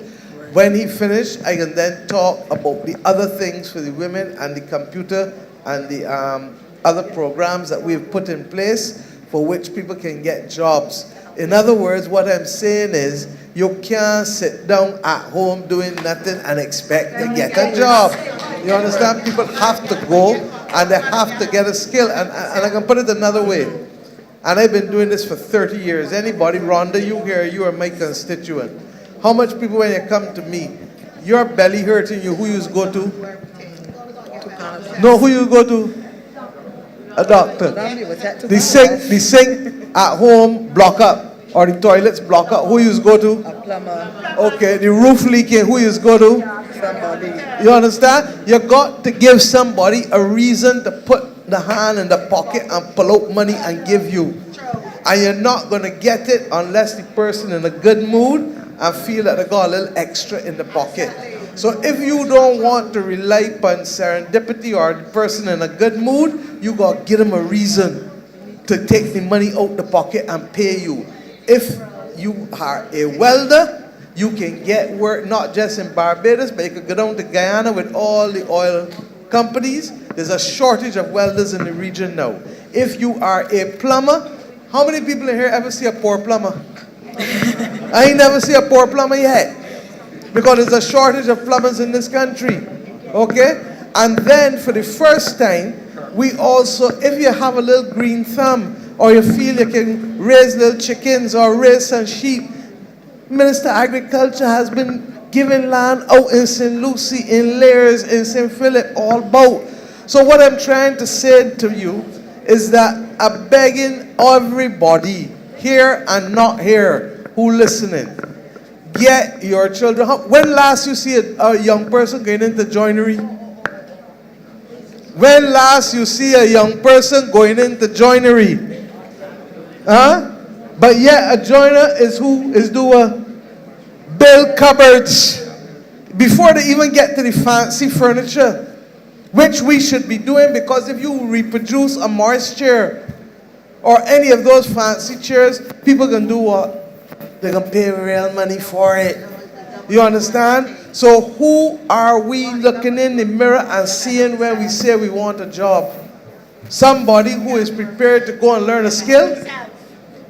When you see and going to any of the churches built 100 and 200 years ago, everything in the church straight. Not true? And they had the equipment that we got nowadays.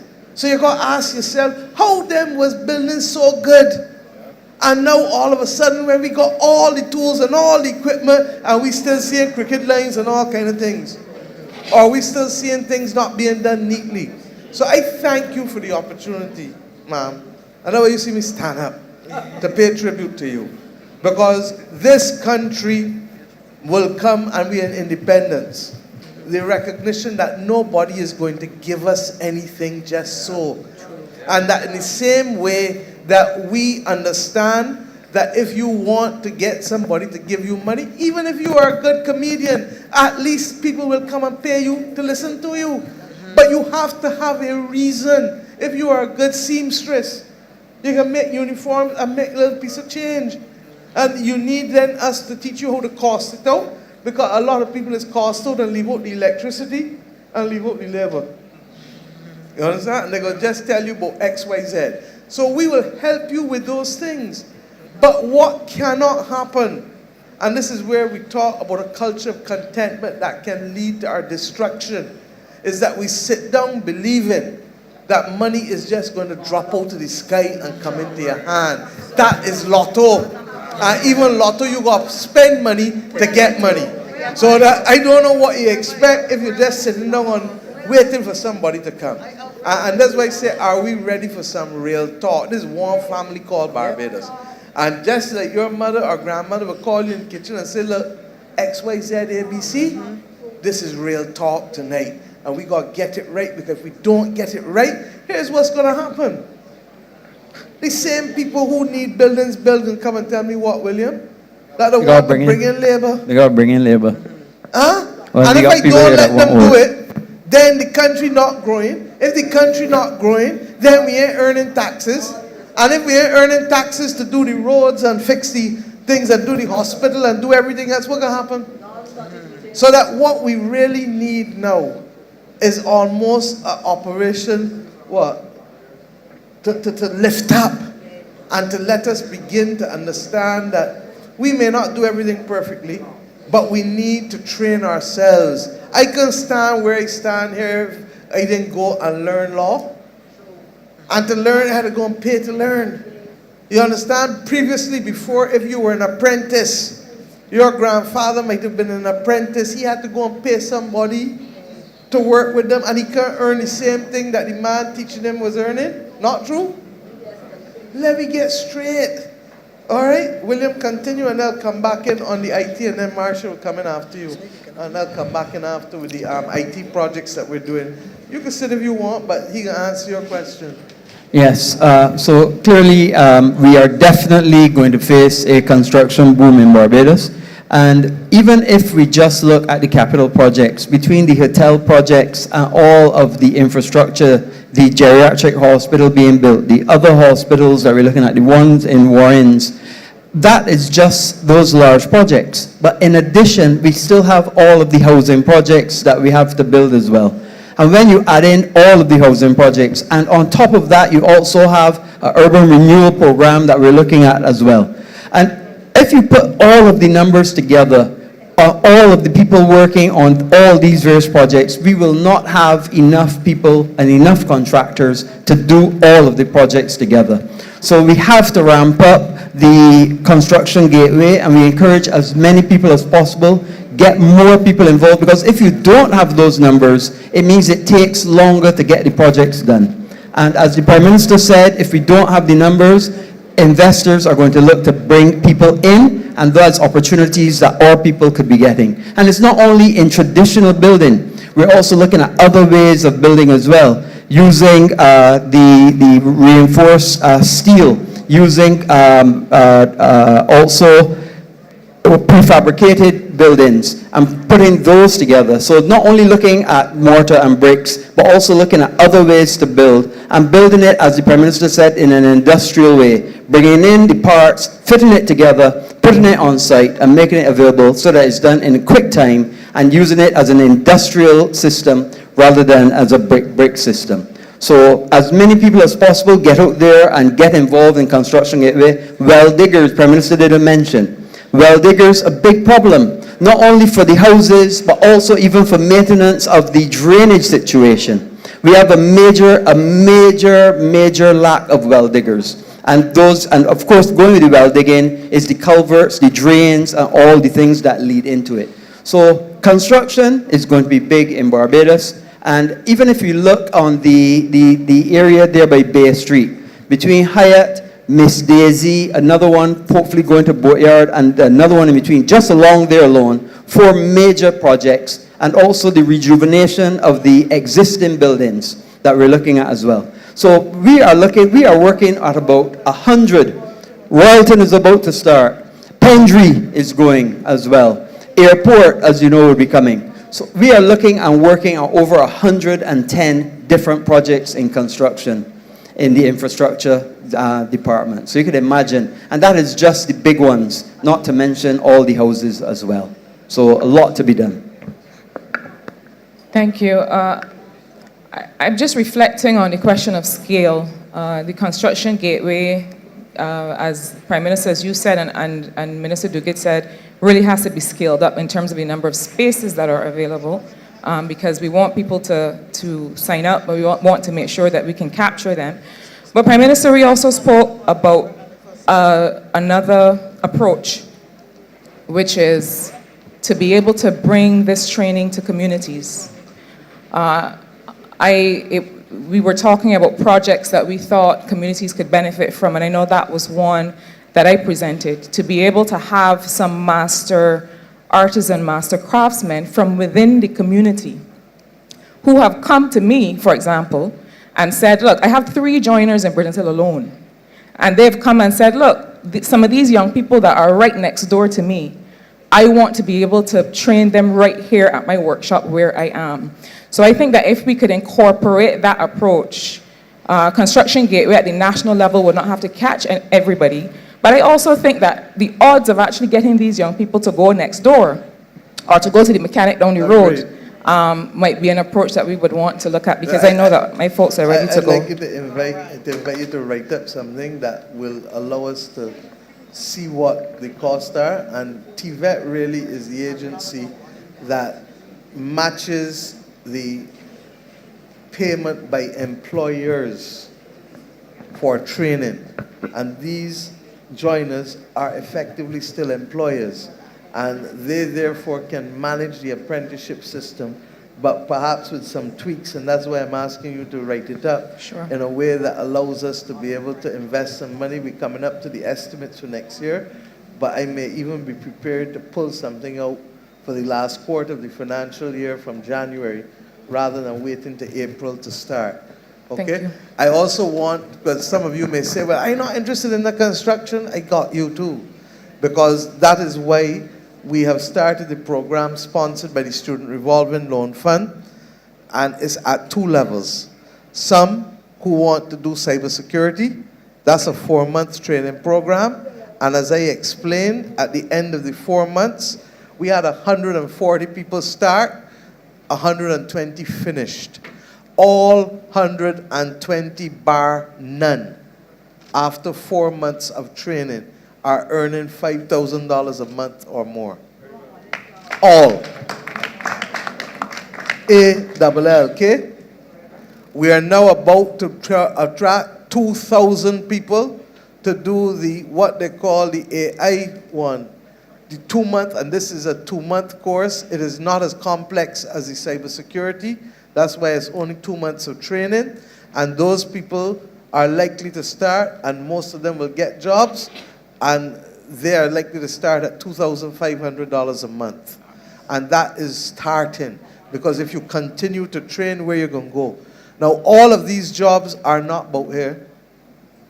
These ones are predominantly in Canada. Last week in Saudi Arabia, I also spoke once again to the Canadians who are looking to work with the Saudis and the Qataris and also doing more of these courses. And the 2,000 jobs, I said at the conference a month ago, the truth is that they want 10,000. But I'm frightened to commit to 10,000 until I know I could get 10,000 people interested about here. Because the one thing you don't do is commit and get a bad name. You understand? So we start with the 2,000. But if the demand is there, Kay, and the people are coming forward, ma'am, then of course we can get it. When I went to Canada, I met with the people in Canada 3 weeks ago. So this is not speculative. These are the people who hired the 140. 3 of the 120, 3 of the 120 left and went to Canada to live. The other 117 live in Barbados and are doing the work from here. And they want more of them too. And the question is what we've done, because this is not education, it's training. So the Student Revolving Loan Fund puts up the $8,000 a month or whatever it is, and you get your laptop and the various other training materials that you need, and you repay over 2 or 3 years. And that way, what happens, ma'am? Everybody will get peace, right? And that is what we're doing. We can get as many jobs as we need in this area. So that when you hear me say global citizen with Bajan roots, this is what we're talking about. And Kirk, please talk about the experience when I was walking with you in the Bayland. What happened? And this is why I said this is time for some straight talk. We in family now. We in family mode. Because I am not going to agree that people just say, well, I can't get what you want or you want to start. Anybody who started at the top, Earl Barry used to tell you is a grave digger. That's what the father of independence told us. Huh? I lie? That's what he told us. Kirk, please. Hey, thanks, PM. So I was just reminding PM, when we were canvassing before we won the election in 2017, and we were in the Bayland, so this is before I was an MP. And we were actually on a block, and the guys were saying, man, we want work. You know the conversation, man, we want work. And PM said, I promise you, if you go and study, which wasn't PM then, if you go and do a course, when we come in, we're going to offer courses. You do a course, you can get a job. We on that entire block, only 2 of my boys decided to go and do something. It was a massive block. Man, these people know about 20-something, 30 youngsters. This is a big block. And only 2 decided to study and go and do a course. Both of those guys are working. They've been working for a while now. And both went and learned, and they're working in the area that they studied in. I have a number of younger people too who come to me. We all get the conversation. I'm looking for work, I'm looking for work, meaning I want a job in the government. And, when I say, but, the opportunities that exist in the private sector too, if you just learn a skill. So slowly now, the people, and you would find this true, you don't have to study it scientifically. The persons for whom we as MPs are easier to get a job for, we find it easier to get a job for, people who go and do something, you get a skill. But FPM, you want real talk, the real talk is this though. Even when you get a job, a number of young people know, we had a challenge because I used to say, I think I heard PM say, but we used to say, there are a number of young men who do not know what it is to get up in the morning, wash their face, brush their teeth, get dressed, and go to work. They don't know, take a bath, and go to work, Like, they don't know what it is. They have never worked between 18 to like 30, many of them. So when we finally encourage people to get a job and they start to work, they come with a mindset. So the problem isn't necessarily work, you know. It's a mindset to go out there and hustle for it. People say things to me like, you don't know what it is to hustle. Can't know my life. A man once said to me very recently, man, you don't know when a boss man telling you things all the time, you got to deal with he is God ready. You don't know what it is to have your boss man telling you things. I say, you know me, a Motley? I don't know what it is to got a boss telling me things. So at the end of the day, there is a mindset shift. We really got to do some work. Corey and I spend a lot of nights, you all don't know, going from community to community doing reasoning and trying to understand, you know, what it is that person's dealing with. But the reality is that if you want to get somewhere, you got to meet us halfway. Meet us quarter way. Just put a little bit of effort in, because there's never been in this country as much opportunity for training as there is now. There's never been in this country as much opportunity for training as there is now. And I just wish people would come forward and take advantage of these many opportunities so that we could continue to do for Barbados the good that Barbados has done for all of us. Goodrich, how many people in here know about the fact that the government is and we're one of the few governments in the world to do it, that you can get courses on Coursera free of charge online? How many people know? Okay.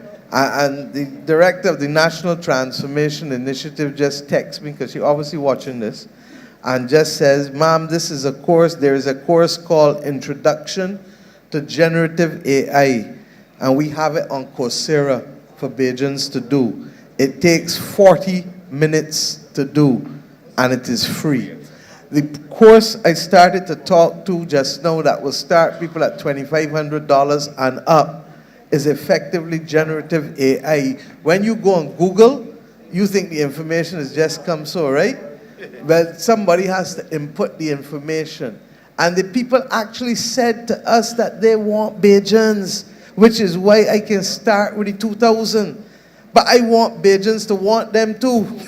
So that means go home, talk to your family, the ones that you know ain't working, and get them to come forward. As God is my witness, Kay, if you get 10,000 instead of 2,000, I will help the Student Revolving Loan Fund get the opportunities for the people in this country. But what I cannot do is that having brought the courses here, having got 15,000 courses on Coursera free, having paid for people to go to university free of charge, having ensured that we can expand courses at the Polytechnic, the Institute of Technology, sorry, showing my age, and the community college, and then the construction gateway. We can't bring the people to study. You got to go home and talk at home and in the communities and tell them, get up and come forward. Because when you get up and come forward, you can start to feel like a man and a woman and know the dignity of what it is to get your own paycheck. I like Rhonda. You understand? And I can only want to hear the old people tell you can bring a horse to water, but you can't do what? Well, we bring the courses, but we can't make them take it. So that I'm begging us in here now, please, and understand this, you're not doing me a favor. You're doing yourself a favor. And why? Because if you don't change the direction, then you are going to find yourself at the mercy of somebody. Do you want to give me $20 to eat? Do you want to give me $10 to do X? Do you want to give me $50 to do ABC? Rather than being able to do it. And when you do it, remember you weren't earning last week or last month. So whatever you get, take piece and carry by the credit union and put down every week. You understand? Because you wasn't earning last week. So if you're getting $300 or $500 now a week, you can still go and put down $30 or $50 because you was living on zero. You understand? And that is the kind of real talk that we need about this country. Because this country can make it. And I want to say, all the talk, and I hear all the naysayers and everything, don't believe me.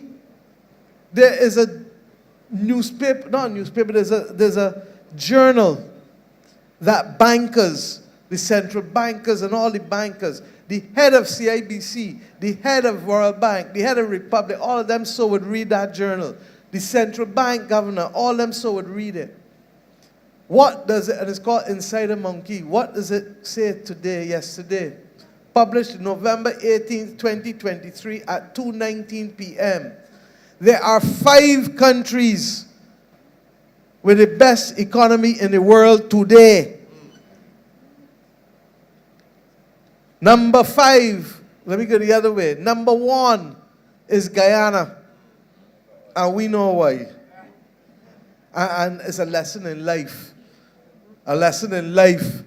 Because all the years when Guyanese came here to build back, if you go and see the Guyanese who were working here and see the level of construction that they're doing in Guyana, it will blow your mind. But where did they learn their skills? Where did they learn to do the high-end finishes? I can't hear you. Oh. And Guyana, 38.4%. Not even China up in there.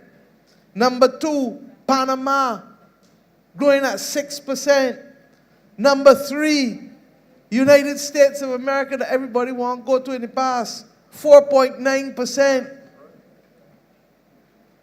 Iceland, another little island, coal, in fact, facing volcanic eruptions as we saw this morning, 4.5%. You know who is number 5? You know who is number 5? Barbados. Okay, out of 193 countries across the world, 4% in the first 9 months of this year. I don't want it to be only this year. I don't want it to be only this year. But an economy does not grow by accident. And all the projects that William talked about, and all the skills that we're doing with the computer training and the Coursera and everything, if we don't get our people to come forward, we are not going to be able to keep the growth that we need. And then, Carla, you talked about the declining population of turtles. But before you can talk about the declining population of turtles, let's talk about the declining population of Bajans. In 2010, we had 287,000 people registered, Marsha, or somewhere around there. And now the 10th census that has come out is 269,000. Trevor, you and Don Blackman used to talk certain things. And in spite of all the talk and all that you have done, the population declining. You understand? So that how do we, and you can't grow at the rate that you need to grow at when the number of people to lift the tables, to lift and do the heavy lifting are not there. So that we have to have a serious conversation, because I am 58. It's unlikely that I can live another 50 years. But those of you who are young need to be able to know that you can live in a country that is building out for you. And you can't build out by bringing 3 people to hold a table that need 10 people to lift it. Huh? So please, I know there are a lot of people tonight, but we had to pause and have this conversation, Ms. Goodrich. Thank you very much. And that's why I stood up to salute you earlier. Thank you. Who's next? Is 11? 12? Number 12.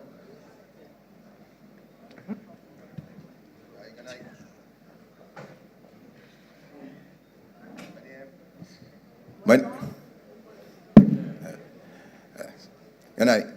My name is Mark Brooms. I currently reside in Phase 2, Barbie's Garden, Phase 2, Barbie's Garden. My first complaint is the movement or relocation of the residents of Chapman to Phase 2, Barbie's Garden. We had a little lawsuit, I guess, against the sewage plant. Currently, this is from since 2010 or 9. Up to now, nothing hasn't happened yet, as yet. Furthermore, the lawyer. This was the one where, this is where Bobby was the lawyer. Yeah. Okay, no problem. Right, you can check on it for them. You may not know off the top of your head.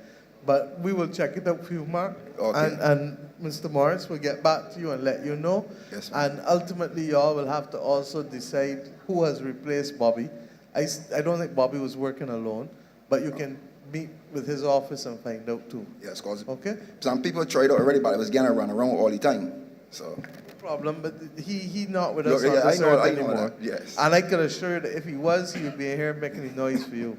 But AG will check on it, and Roy will, your number, should have your number, we'll update you. Yes. The second problem is, ma'am, well, I have a little property in Chapman Lane. My father passed away and leave it for me next to the Moultrie Canal, too, right?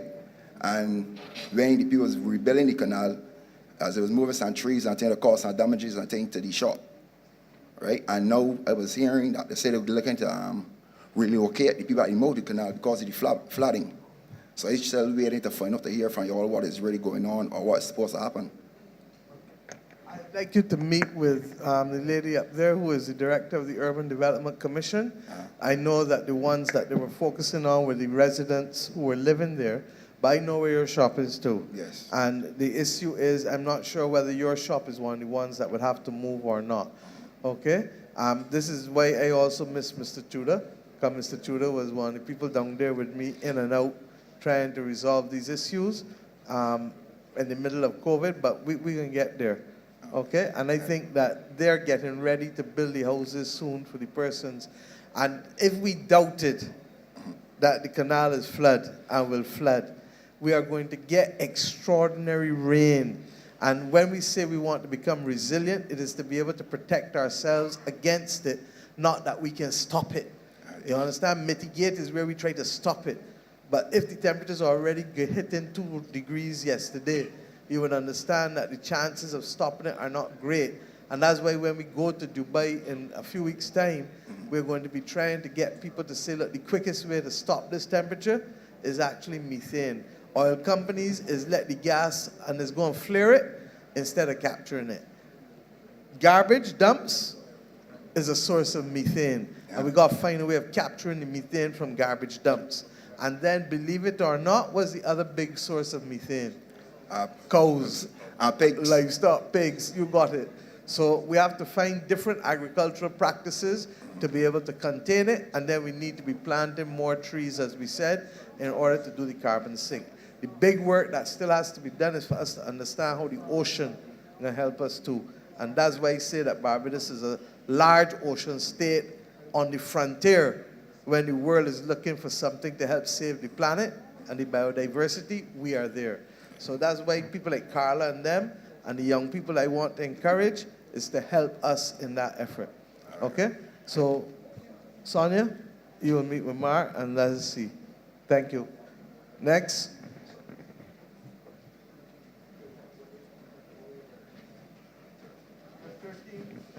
Number 13, come. 13. Good night, Prime Minister. Good night to the head table. I got a problem here tonight. Name? Nigel Bailey. Are you living the farm? Yeah, Ferniehurst, Black Rock. I have a son.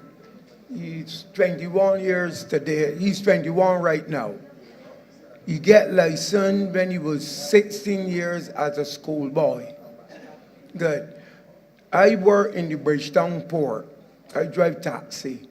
I am on my way out doing taxi work right now. I want my son to continue my business. I went to the insurance.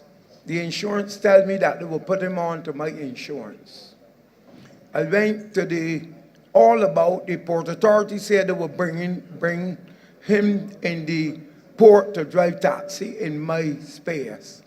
But the license now, to get the Acme license, moved from, I think, from 18 to 25. I went to license authority to say it's 25 years. Prime Minister, I would like, and a lot of young people out there is very frustrated about it, that were glad to drive taxi, but they cannot do it because they have to wait to 25 to get the Acme license. I know law is law, You get it? I must confess, Nigel, I really don't know. And I Yeah. will ask Santi to check and to find out what is the public policy reason. I want you all to learn what I tell the cabinet and the public servants every day for the last 5 years, because you will better understand how we govern. What is the public purpose? We're I going to know that. deconstruct and reconstruct.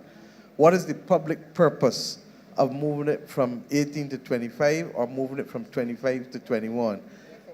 If From we did, 18 to no, I'm 25. saying that if I just use that as an example. Yeah. And then what is the public mischief?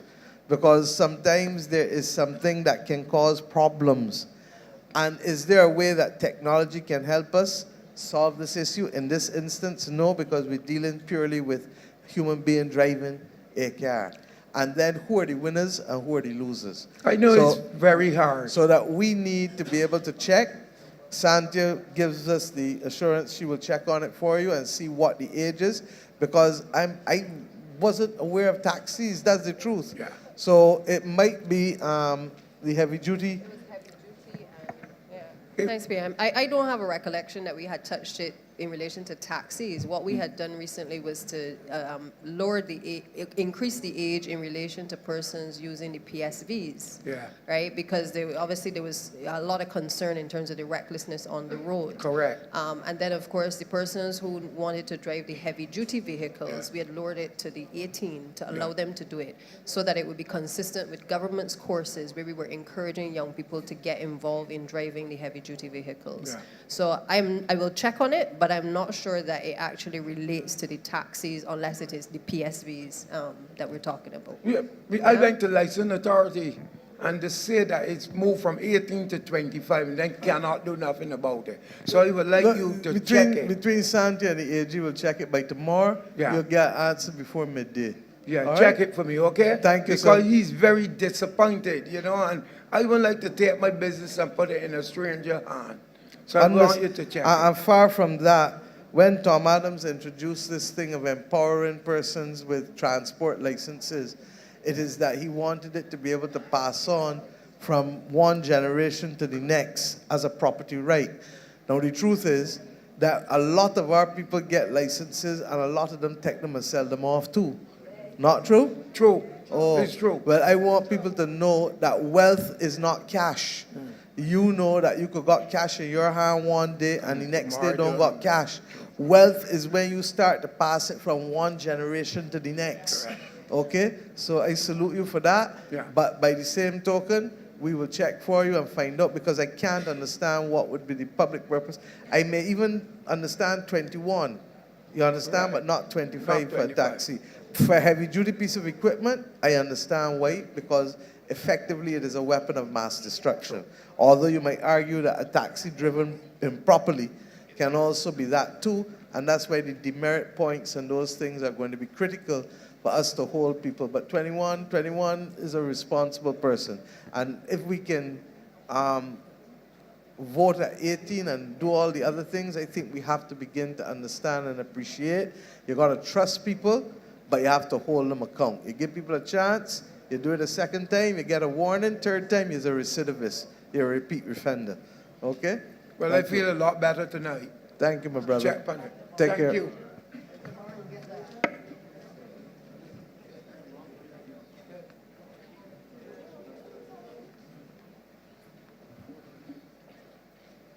A blessed good night. A blessed good night, everybody. The honor is mine to be here to address the leaders of this country. The reason, my name is Rodney Holder, live at Ellis Village, Halls Road, St. Michael. My main reason for being here is because of my daughter. Madam Prime Minister, the whole nation should be behind you and your team trying to get this country forward. We need to do this here for the children. The next 100 years, not one of we gonna be in this room here, gonna be alive. We children and grandchildren is who gonna be carrying on. We legacy is who gonna be picking up the steps where we left off.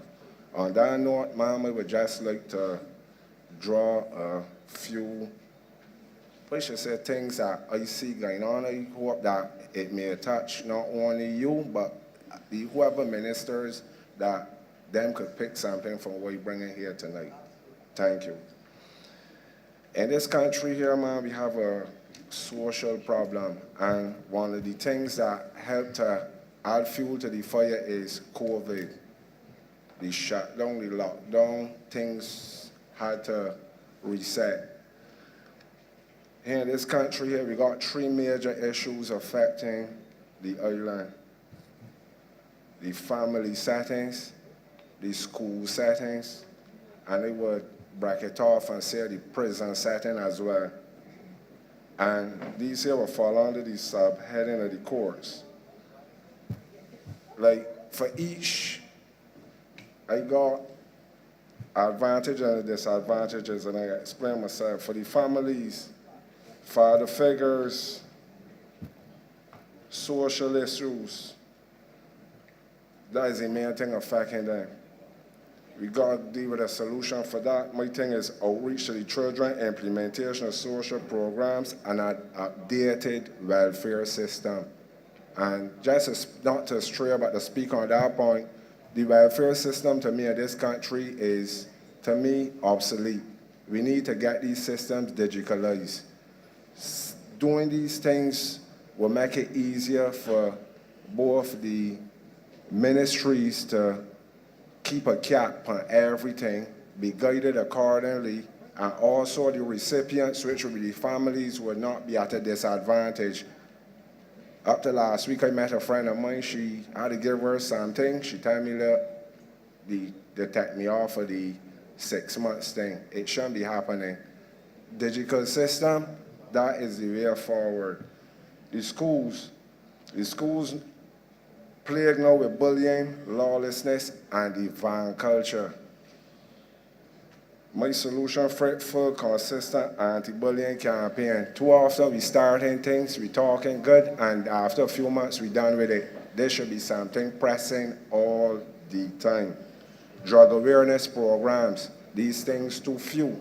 Once a term or once a school year, these should be something ringing in the children's ears. Career showcase mentorship programs, and police interactions. I believe going forward, you've got to look to take the good from other people, like I would say other countries. The Jamaica police force adopt a policy where them actually engaging in inter-school relations with the children,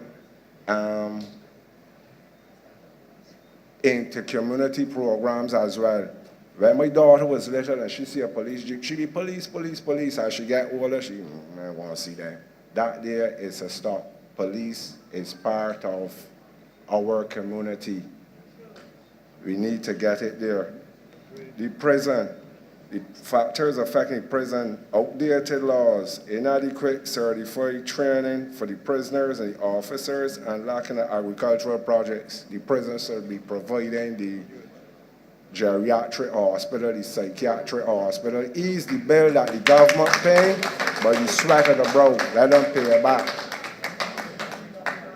My solution for that would be an update, and this here will go to the Attorney General, update the constitutional law to accommodate the direction of change. Saying that to say this, we're going forward to a digital aspect of things, and people can got the, I am mind who crying it down. We're going forward. It's going to be better. It will be better. What do you mean specifically on the last point? Pardon? On the last point, you mean? Update the Constitution. The laws currently governing the prison, ma'am, these is old laws. To put it in a nutshell, the prisoners know the inside out. Right now, these things need change and updating. The crimes that are being committed, upgrading, so the law got upgraded as well. The WhatsApp that was on my phone and all that anymore, they're updating it all the time, and we need to go forward in that same direction.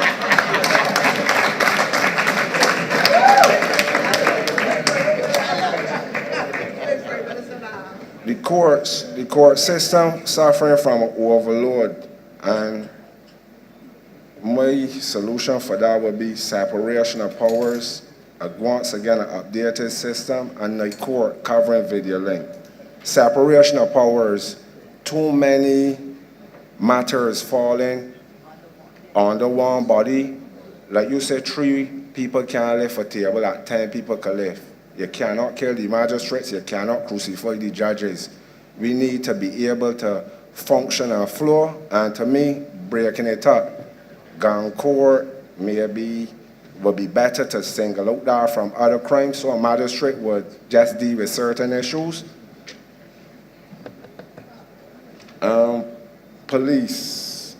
Well, the disadvantage to the police force, as I see it, is an anti-society and the timing for cases. When I say anti-society, it's be like police come there, something happen, the body don't want to talk with them. But if it happened to me, I calling them, well, this thing happened and that thing happened. Them things don't be right. Solutions, routine community walkthroughs, regular school visits, interactions with teachers, pupils, parents, court appearance for cases to conclude. And once again, digital, computer, video link. A police officer, for whatever reason, may not be able to engage the court as to be attending there present, but through video link, he could be able to give evidence, let the case proceed forward. The government, this is, y'all know. Well, I ain't got the dunks for y'all, I got, we should say the stronghold. Y'all know stronghold is media, social media, and sponsorship. I admire this government taking nothing and making something out of it, and take that something and make much more. Barbados ain't got no bauxite, we ain't got no oil, we ain't got nothing. We got sound-minded individuals that looking to carry this country forward. Sponsorship. Characters, I don't want to call nobody thing out of context, but you got characters, you got Kuman, you got things. For me, in the prison, you got too much parks and got benches, and you got, then the prison should be photocopying these things, benches and picnic tables. We got a social problem, we want people outside, come and start socializing with one another, picnicking and that kind of thing again. And they would just finish off on this, man, my proposed order of business. 1, community outreach to attain full cooperation with the public. 2, social media to be flanked with educating the public with the progress step by step. And that would mean amendments to the laws. Ma'am, to know you ask if who know something pertaining to the law, and just say 4 people put up their hand. A lot of people are uneducated. We need to educate the public. Too much nonsense and a lot of foolishness hogging the social media. We need to put something out there, educating. And once again, like I said, picking out from another country, China. China's social media streamlined. There's be always something creative, always a content that building the country, showing the youngsters engaging in good activities. I mean, getting forward. That's where we need to be at. Too much people putting down the youths, and I got a lot of good young people out there. They either get on board or get left behind. This train going forward. Number 3, the school programs such as the drug awareness, the police interaction, the prison intervention and mentorship programs. I would say prison intervention, because my belief is a lot of the youngsters, like, once again, social media. We watching Van Wick, we watch all kinds of different action. We then be listening to all kinds of music and things, but we gotta give them a reality check. When a fella that serving 25 years could come in front of school and talk to children that they're seeing, they say nothing that you watch on the thing, you seeing somebody could come and tell you, listen, I know give you 20 years, a quarter decade of my life. To me, these things is actually will make an imprint on them. Just instead of talking and saying, behave yourself. If you don't think you're going to go to prison, that ain't working. We need to show them there where we are in order for them to get where we want them to be. Number 4, laws to be amended where necessary. Now, this is something that for me, I ain't want to put nobody on the firing range, but to me, it's be take a little too. I don't know if it's tradition in this country though to take long to do things, but we a little too laggy with certain things. A lot of the, and how we know Gone Republic, this is the boost for everybody. And man, it's only one of y'all in here, right?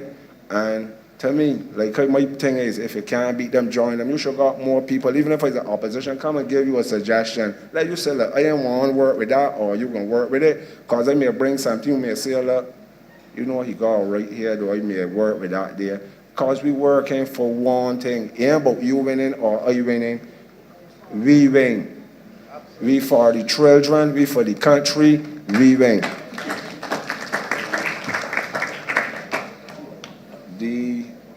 Y'all could do a little better than that. Can you really want to give my heart a big clap? Thank you. Number five is the prison program again. And I just say like benches and tables for the parks, the schools, and cleanup campaigns. We got a problem here, which is sargassum and seaweed. Just as an example, that we got the coast look bad. Tourism is we business. Bring out a few fellas that come and work. I remember as a little fella coming and saying down with government, bottom government, here a fella there with a hoe and a shovel, and an officer standing up there and watching them there that had to come out and work. They could come on the beach, clean up the beach, use the sargassum and seaweed, we put it back to agriculture law. People doing a lot of things with it. We need to be creative. When saying it's a problem, so you start a problem, and you could do things with it and make it a solution. You could get something that could even create employment for somebody, making manure from these things, just as a suggestion.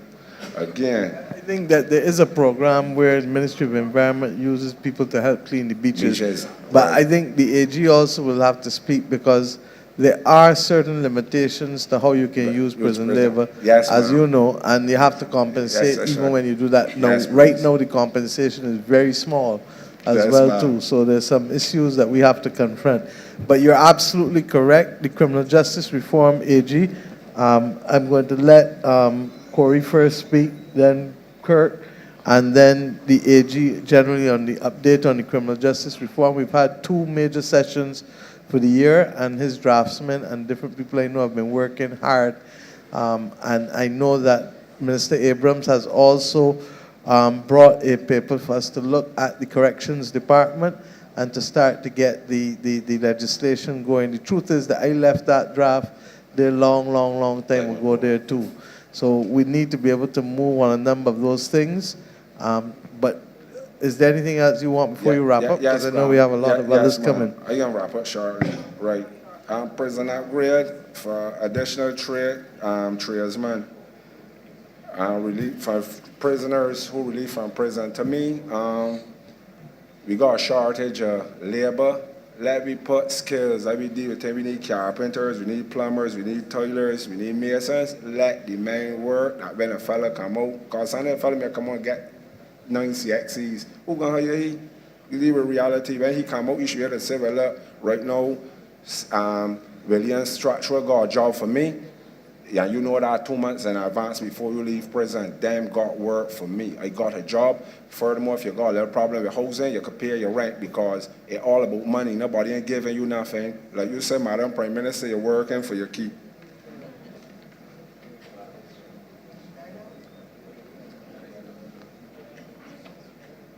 And the last thing, ma'am, my last point would be court processing through the clearing of the backlogs for the upgrade of the parole system. Because as it stands right now, I know for a fact that parole will be like a way off. But through digitalization again, which is my belief, we could get forward in a timely and much more speedily manner. With that being said, ma'am, I sincerely thank you for having me here, and I thank the rest of the cabinet. Thank you very much. Mr. Holder, thank you. I'm going to ask the others to address you. And thank you for a comprehensive manifesto of ideas. You understand? Because that's a manifesto, that's not a few ideas. Corey? Thank you, PM, and thank you to Mr. Holder as well. Mr. Holder would tell you, or he didn't tell you, the fact that when I first started on the mission, crime prevention, he's one of the first persons that would call me as someone who's very familiar with the prison service and so on. Through the Office of the Attorney General Crime Prevention, I can say that there are not very many colleagues here that can say that we've not reached out to work with them in one way or the other. The other thing I think Mr. Holder and Barbados can be happy about is that we've started to roll out a number of the programs that you did speak about just now, and that we spoke about over a year ago, working with the Ministry of Youth, People Empowerment, Ministry of Education, and obviously Home Affairs in relation to the prison reform. Even so, on Friday, Minister Abrams and myself will be coming to the prison for the Passover, but we also be launching a number of projects there. My colleague Marcia spoke about scale. And one of the issues with the prison reform, as you will know, is that because of security reasons, you could usually just do about 20 inmates at a time. When you know you had over 1,000 inmates, we got 722 or so now.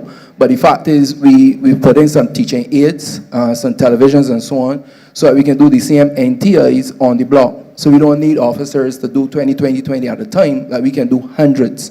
Because to get our transformation that we talk a lot about, we have to have the scale. We can have impact by the numbers scale, and that's what can bring the transformation. Now, you spoke about a lot, but generally I just want to say is that the manifesto that you described to this room here, you've described to me, and we've already started to work on it. And it's something we will continue to work together on. Thank you very much. Kurt? Thanks, Corey. And I want to say a very big thanks to you too for your delivery. So unassuming, but just so powerful, my brother. So thank you. Those were a number of very good ideas. The one I would try to address for you is in relation to welfare. And there are a number of Barbadians who depend on the welfare system. I know one of the senior welfare officers are here at the top of the room there.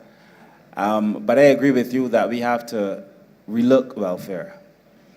And I agree with you that welfare has to go digital. And I think you'd be happy to hear that we've started that process. In fact, we are now very advanced in that process. We are amalgamating, as you might have heard, I don't know, we're amalgamating the Welfare Department, Child Care Board, National Disabilities Unit, and the National Assistance Board. So the agency responsible for children, disabilities, for persons who are the vulnerable persons, and so on, bringing all four together. And the idea is to use computer technology. We already have the program, we've tested it, we've uploaded most of the records of all the Barbadians, so that on these records, instead of having to go from place to place and give the same information, one person, you report once, all the information is going to be there. The other thing we're going to do as part of, it's going digital. We have a Pulse MAS system, which is basically a computer system that allows us to do that. We are very advanced, and by the end of, definitely next year, we're going to launch this new department. The other thing that I think is important as part of the reform beyond going digital is, one, how we treat people. I think it's going to be critical that all of our agencies in the social services sector continue to improve the way we relate with the public. The public has expressed on numerous occasions that they don't feel they're treated well in some regard, and that's going to be a big part of it. Because for the most part, a person who comes to a welfare department or an agency under my ministry is already hurting. And, you know, if they're not treated with dignity, then that just enhances the hurt. And therefore, they may go out and do something else. I think these things have consequences. We've been working on that as well. And then the last point I will make is that as part of the amalgamation, well, 2 points. As part of the amalgamation, we're going to be having these centers in various communities across Barbados, so that instead of having to go to town or different places and go to Child Care Board or welfare, you go to your agency in the community, nobody knows why you're going in there. Your dignity is maintained, it's private, so you could be going for anything. It's not that you're going to welfare, people say, look, he or she going in welfare.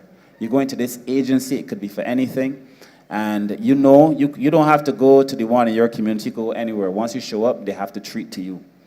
And to make sure we have a system in place now to time the amount of time, to detail the time it takes for you to get a response. So that is all part of the transformation. This is not just talk. The senior sitting over there will tell you that we're very advanced. And in fact, by the middle of next year, I was hoping to tell you by the end of this year, but the middle of next year, we will be able to roll that out. And then the last one I would tell you about is the One Family program, which the Prime Minister was able to help us launch a few weeks, maybe 2 months at most now ago. That One Family program is a program that looks at the 1,000 most vulnerable families in Barbados, 1,000 at a time. And it addresses a number of concerns associated with that family. So that there are a number of things that are being addressed as part of the One Family program. It's really reforming the way we offer social services to people, so that you get the best of all the government social services, the best of housing, you get access to welfare. There's something, people think that the most important thing is welfare assistance. That may be the most urgent. People may think that getting access to counseling is one of the most important as well. That is also one of the most necessary. But part of that transformation is being able to have somebody to mentor you, to talk to you, to make you feel that you're important, to know that at the end of this transformation you get a job. Because most people who are on welfare don't wish to be on welfare. So to be able to break that cycle of poverty, these programs are going to be essential. And again, the thread that must go through this whole thing is that people need to be treated with dignity at the end of the day. Look, I am so impressed with the way you just stood there so calmly. The word the DPM uses, unassuming. And presented yourself with such grace. My man, I am so proud of you. And I look forward to us being able to have a conversation when I leave this stage, because I could see you being part of the transformation in the ministry too.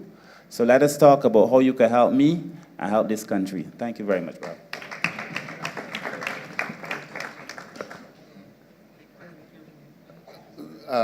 I'll try to be brief. The Prime Minister has asked that I mention what we're doing with relation to criminal justice reform, but let me say, though, that while you seem to have been focusing on the penal side of things, we have to accept that we have challenges on both the civil court in terms of how long cases take to go through the system, and we also have that challenge on the criminal side.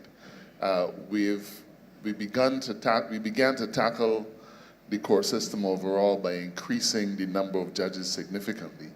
But the biggest strides were made in relation to the criminal side of things. When we came to government, we found that there were only 2 judges who were doing criminal cases. And they were not doing criminal cases all the time. They would do criminal cases for 6 months, then they'd go back and do civil cases. We won't go into too much detail on it, but it meant that the level of expertise that they would develop from doing criminal cases all of the time just wasn't there. We began by increasing the number of judges on the criminal bench first to 5, and then we added another 3 last year. So in the space of about 4 years, we went from 2 judges doing criminal work to 8. We've increased the number of courtrooms. We've increased the staff at the Director of Public Prosecutions. You said, you referred to 3 people lifting a table when 10 could do it more easily. Well, we've actually been moving in the direction of that 10. But there are other things other reforms that are needed, and we're about to get criminal procedure rules in place very shortly. We are passing legislation to allow for judge-alone trials.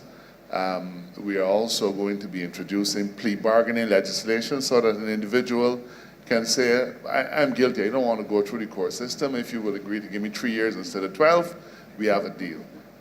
That works. It works everywhere that it has been applied, and especially across the Caribbean. So that's another very important initiative that we're going to be doing. There are others, but it would take me a little long, and I want to give back the night to the Prime Minister and the members from the St. Michael constituencies.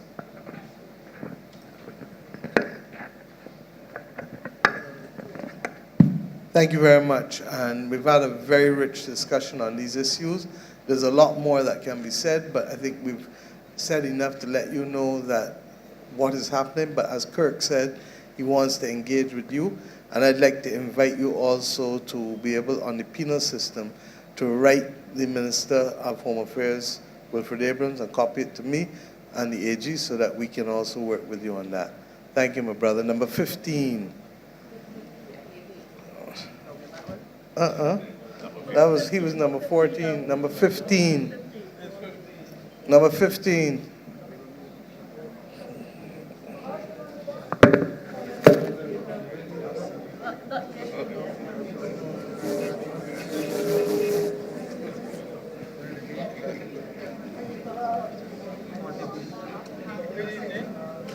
the congregation, the crowd, and the front desk. I want to welcome Colin Williams, St. Michael West Central. I want Not constituencies, Colin, address. St. Michael West Central constituency. No, not constituency, Or address. Parish development. Thank you, my brother. The area that my Cinco come from, I live there. Right. I want to welcome that young man, Mr. Holder. I will tell you why. What he did was a PR exercise, very much so. And that's what he comes tonight to talk about. Any organization, PR is not functioning well. It doesn't do well. PR is the thing for organizations. I think this party organization is very poor. I was just saying a couple of weeks. PR is very poor. And Oh, you talking about the government? yes, I think Because so. we're not talking about party. I Tonight thought- is purely government. Government, So if you want to talk about party, I'm sure that you can come on a Sunday and But talk about government party. also have to do a party. No, not in here tonight, sir. Not in here tonight, sir. Colin, All right, let me tell you government what. and government alone. All right, good. Let me just state what you're going to say then. For over a year, and many long time, I live in the area, Pillisdorf development. What happened is that area, the last government let people mash up the water course and build houses down there. It's a complete annoyance, and if I would like somebody from this ministry, you the Prime Minister or somebody to come and see the area. It's horrible. I went to the nation before this thing happened. I went with the nation, spoke about the matters, because I was an environmental health officer. Let me know that. I spoke about the matters, okay? You asked, I think you asked, you had a meeting in town hall, you asked that it be looked after. Up to now, it's not being looked after. Let me tell you something. You have, this government, we have a department called environmental health. And you can send them home. Let me tell you something, they're not doing things that people want. I can say many complaints every day, I meet people saying that with them. They're not working. You have to like, meet some foods and shops. If these people not coming out, investigate and doing this, checking these places, we be eating and using expired food, bad restaurant services, and those things so. And I find this department thing that is sport making. I went to Maria thing at the nation, she published this thing for me. She come in my place and she saw rock dropping in my tool house. It was well bad, it's pretty nation. Up to now, this is over a year gone, nearly a year gone or more. They came last 2 weeks ago and they look, nothing has not done. This place have water, mosquitoes breeding. I had dengue fever and I also had chikungunya. I went to catch it again. And let me tell you, I don't want to catch dengue fever nor chikungunya again. And let me say something, nothing is being done. And the problem when you talk about PR exercise is this. What the German says too, because if a PR exercise is not good, anywhere, it will not mean people will suffer because they're not receiving. What is happening here? You are coming here day after night at these different destinations and speaking and telling people to do things. And they're not being done. I know in a lot of cases people tell me that they're not being done. I'm saying something has to be done about it. Because if you are telling people that this thing do and you're not doing, well, something's wrong. You can't blame me. Something is wrong. I hope that you will push up your and let people know what's going wrong. And when you are given an exercise, listen, you give some person, I don't want to call your name, in here to come and check my issue. And I talked to the gentleman. He told me he was what? Teaching a class. I come back, he tell me that he was on holiday, and he never come to me. Never come to me. You imagine a person like me that was a member of this party from 1971 to today. Okay, let me show you something, look.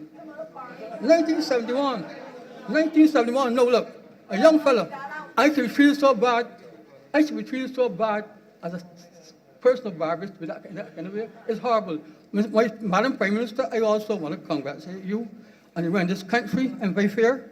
And I also want to feel good about you, about the issue you take on the international scene. It is something that should be taken about long ago, but the Prime Ministers of those days didn't seem to understand what was going on. I like how you put over your case to the international world, that small countries need help, and I hope that I see you're succeeding. I feel good about that. Thank you. Thank you, Colin. Number 16.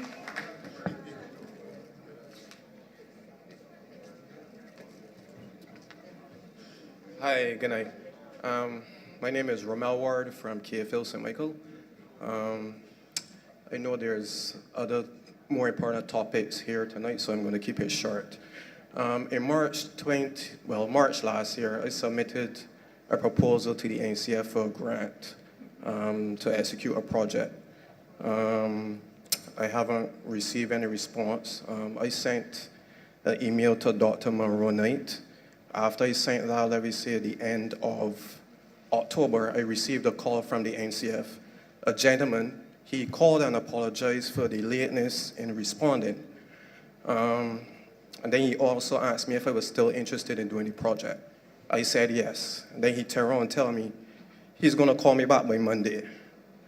Now, Monday came, I never received a response. He actually then turned around and asked me if I would love to collaborate with the NCF on the project. I said yes, I don't see why not. I would just have to speak to the team. Months passed, he never called back. I called back afterwards, then he said that it's still with the ministry. So I'm just coming here to see if there's something that can be done. I'm not sure, but what I'd like to encourage you to do is to speak to Mr. Morris. Yeah, I really didn't want to come here and talk to you because I know you have more important things. No stress, brethren.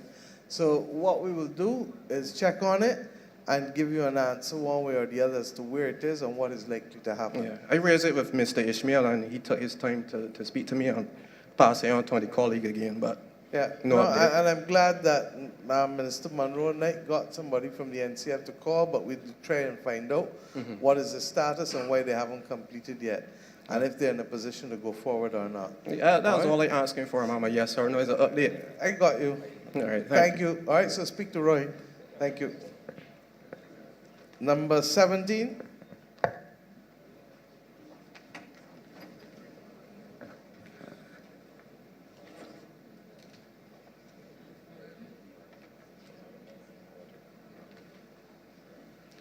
Good night.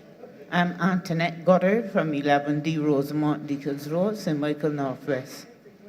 I'm here asking or appealing for some assistance and some clearance on 3 matters. The first matter is that I am back in Block 10 and the footpath between Block 10 and 11. There are 5 apartments in each block, which is 10 manholes, mini manholes at the back of each person's apartment. As we speak, up until Friday, National Housing team that cleaned the sewage went and broke one of those manholes. Over the years, they have been doing that repeatedly. I guess there are problems that will cause them to do it, but they have not been recovering them. I have hurt my foot, I have tripped, I'm visually impaired, and I've also slid out there. I've been calling National Housing over and over. Nobody's answering? Nobody's answering. Depot, always with excuses. Nothing happening. I've called a friend who's a mason, and I've attempted with some cement and thing I had. And I said, I want you to recover these holes for me. No. And he said, Miss Goddard, you make me National good. Housing will do it. You don't have to do it, Ms. Goddard. The MP keeps saying that. Everything's National Housing. No, and in fairness, not even the MP I'm looking at. Mr. Gill, could you please visit Ms. Goddard tomorrow and give us a report as to what will be done and when it will be done to be able to deal with it? And if your injury is recent or? No, I had surgery, major surgery, where I lose a good portion of the sole of my foot. Okay. 2017, and I'm trying to recover. I'm sorry to all hear. sorts of issues. But the point is, you shouldn't have to be walking, like if you're walking on an obstacle course to get to your house. And I want to be able to say that this is why, you all ask why is you sayings, because it's easy for people to understand. Do unto others as you would have them do unto you. There's none of us who would like to have to be walking an obstacle course to our house when the day come. Sante, you had to deal with a youngster that to this day, it broke my heart when I had to go to his family, when the youngster fell into the well Yes, right. in the pine. And they then came- we had the elderly gentleman here the other day who walked in, fell into another one. How many times, how many more? And that's why I'm looking forward to the drone unit being operational so that we can also ensure. How does a country like Barbados not have a proper inventory of every well, and that we're now doing it for the first time in the 57th year of independence? Digitally, yeah. But GPSs have been around for a while. And that's the kind of thing that we need to be able. So we're trying to do all of these things in place, and also to make sure that we have a mechanism for fixing things. The other things that, the program that has got, what drives you crazy? That's the program Just on the saw- morning. we Well, saw let me tell you on what morning. drives me crazy. When utility companies dig up the road, be it government or private sector utility companies, and don't reinstate it because it is too simple. You understand? And if we do it, what old-time Bajans teachers want, one bro is kill old cow. One bro at a time, and we complete the mission. Continue, ma'am. You Right. said there were 3 issues. Right, and one of the things I want clear too is, yes, I am aware and I know that you cannot cut down a tree with, I think it's 30 centimeters wide. I can't remember the number, right? It cannot be cut down. But I have a big tamarind tree right in front of my property, right in the front of me. And it is full of pests, some kind of termite in it that is, the roots are still like under the roof of my apartment. Got you. So you want when So they I have come? been, So when Mr. Gill come tomorrow with the NHC, it's NHC property, isn't it? yes, it needs, so that tree NHC needs cutting NHC down, has the it's terrible. responsibility. It's cost me to spend over 5,000 to repair the roof already because the termites get in and eat up the roof. And it's happening again. Yes, housing produced the labor, but I had to buy all the sheeting and metal work and No whatever. problem. He will look at that as well when he Good. comes, ma'am. No, on a serious note, no. I have been one of the recipients of the National Housing Unit from government. From day one, I have been trying to seek who is to insure the property. One part of housing is telling me it's your responsibility, another part is saying not. I am in a tantrum with the insurance company because they want to know why should I be paying out a certain amount of money if it's not so. I'm being told by the legal team at housing, Ms. Goddard, you are to insure your property and the contents. The other part of housing is saying no, that it is still, you all are still paying insurance at ICBL for it. Who is to insure the property? Am I burning my money unnecessarily? Can I get something official about that? Do you have the conveyance yet? I don't have it here on me, but yes, I have it. I have my So conveyance since 2018. So if you have a conveyance, then the insurance for your particular property agent Right. would be at her. Is that you? Right, it should, that's what they're saying, but yet still, you know, there's this, if he think as, you know, who is ready to do it. If you didn't have the conveyance, But then in it the would be. conveyance, you know, it says that it is like, it will not be fully mine under 10 years. If something, or I should pass away or something like that, it has to go, I cannot sell it and things like that, has to go back to government. Okay, that So may my be, 10 that years may will be, end in that doesn't 2028. that doesn't stop you from owning. It is just a constraint that the last government may have put on you, because I don't know, which will stop you from selling Selling it. it, right. Because what the last government is basically saying is that we give you this for free. Free. And therefore you can't go and make a profit on it. So Exactly. that is all. But that does not change the obligation that you have to be able to insure your property. Well, right Because now- if something happened to it, you would want to make sure that you get the insurance money back from it. Not true? True.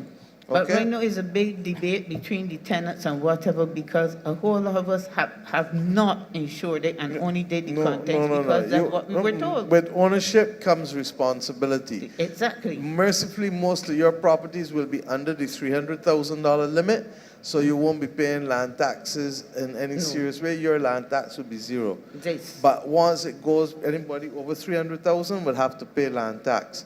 But ownership carries responsibility. So that if something happened, then it is you who will fix it. If something happened, it is you who will benefit from the insurance money if you have it insured. What I will do is ask the National Housing Corporation to please give us an update. I haven't taken an update from them in about 2 months, 10 weeks, and I need to get the update from them with respect to where we are with the other conveyances. I spoke about it at Christchurch Speaks last month. And Mr. Gill, if we can get the update from you, when you had met with us, you indicated where you were with the surveying of a number of areas. We need to have that update, and then we're waiting for the legislation. And DPM is reminding me also the update on the electrical too. We've done a lot, but there was still some that had to be done as well. Okay, and the wells.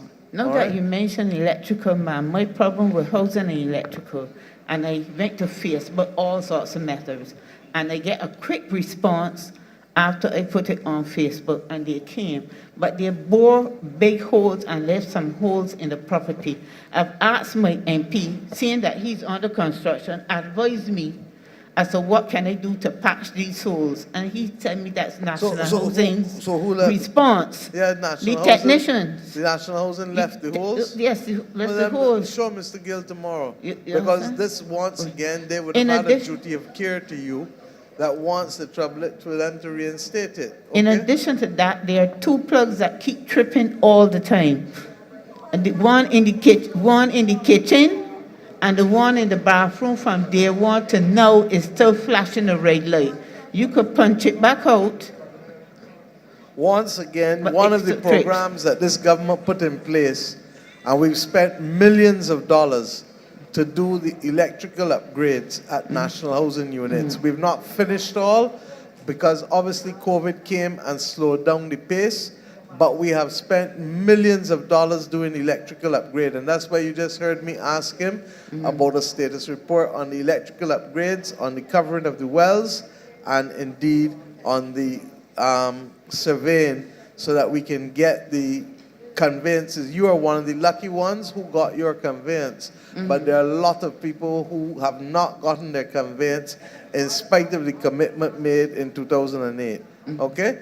So leave that with us, and we will follow through for you. And I thank you for coming out and sharing these things, ma'am. Thank you very much. Thank you.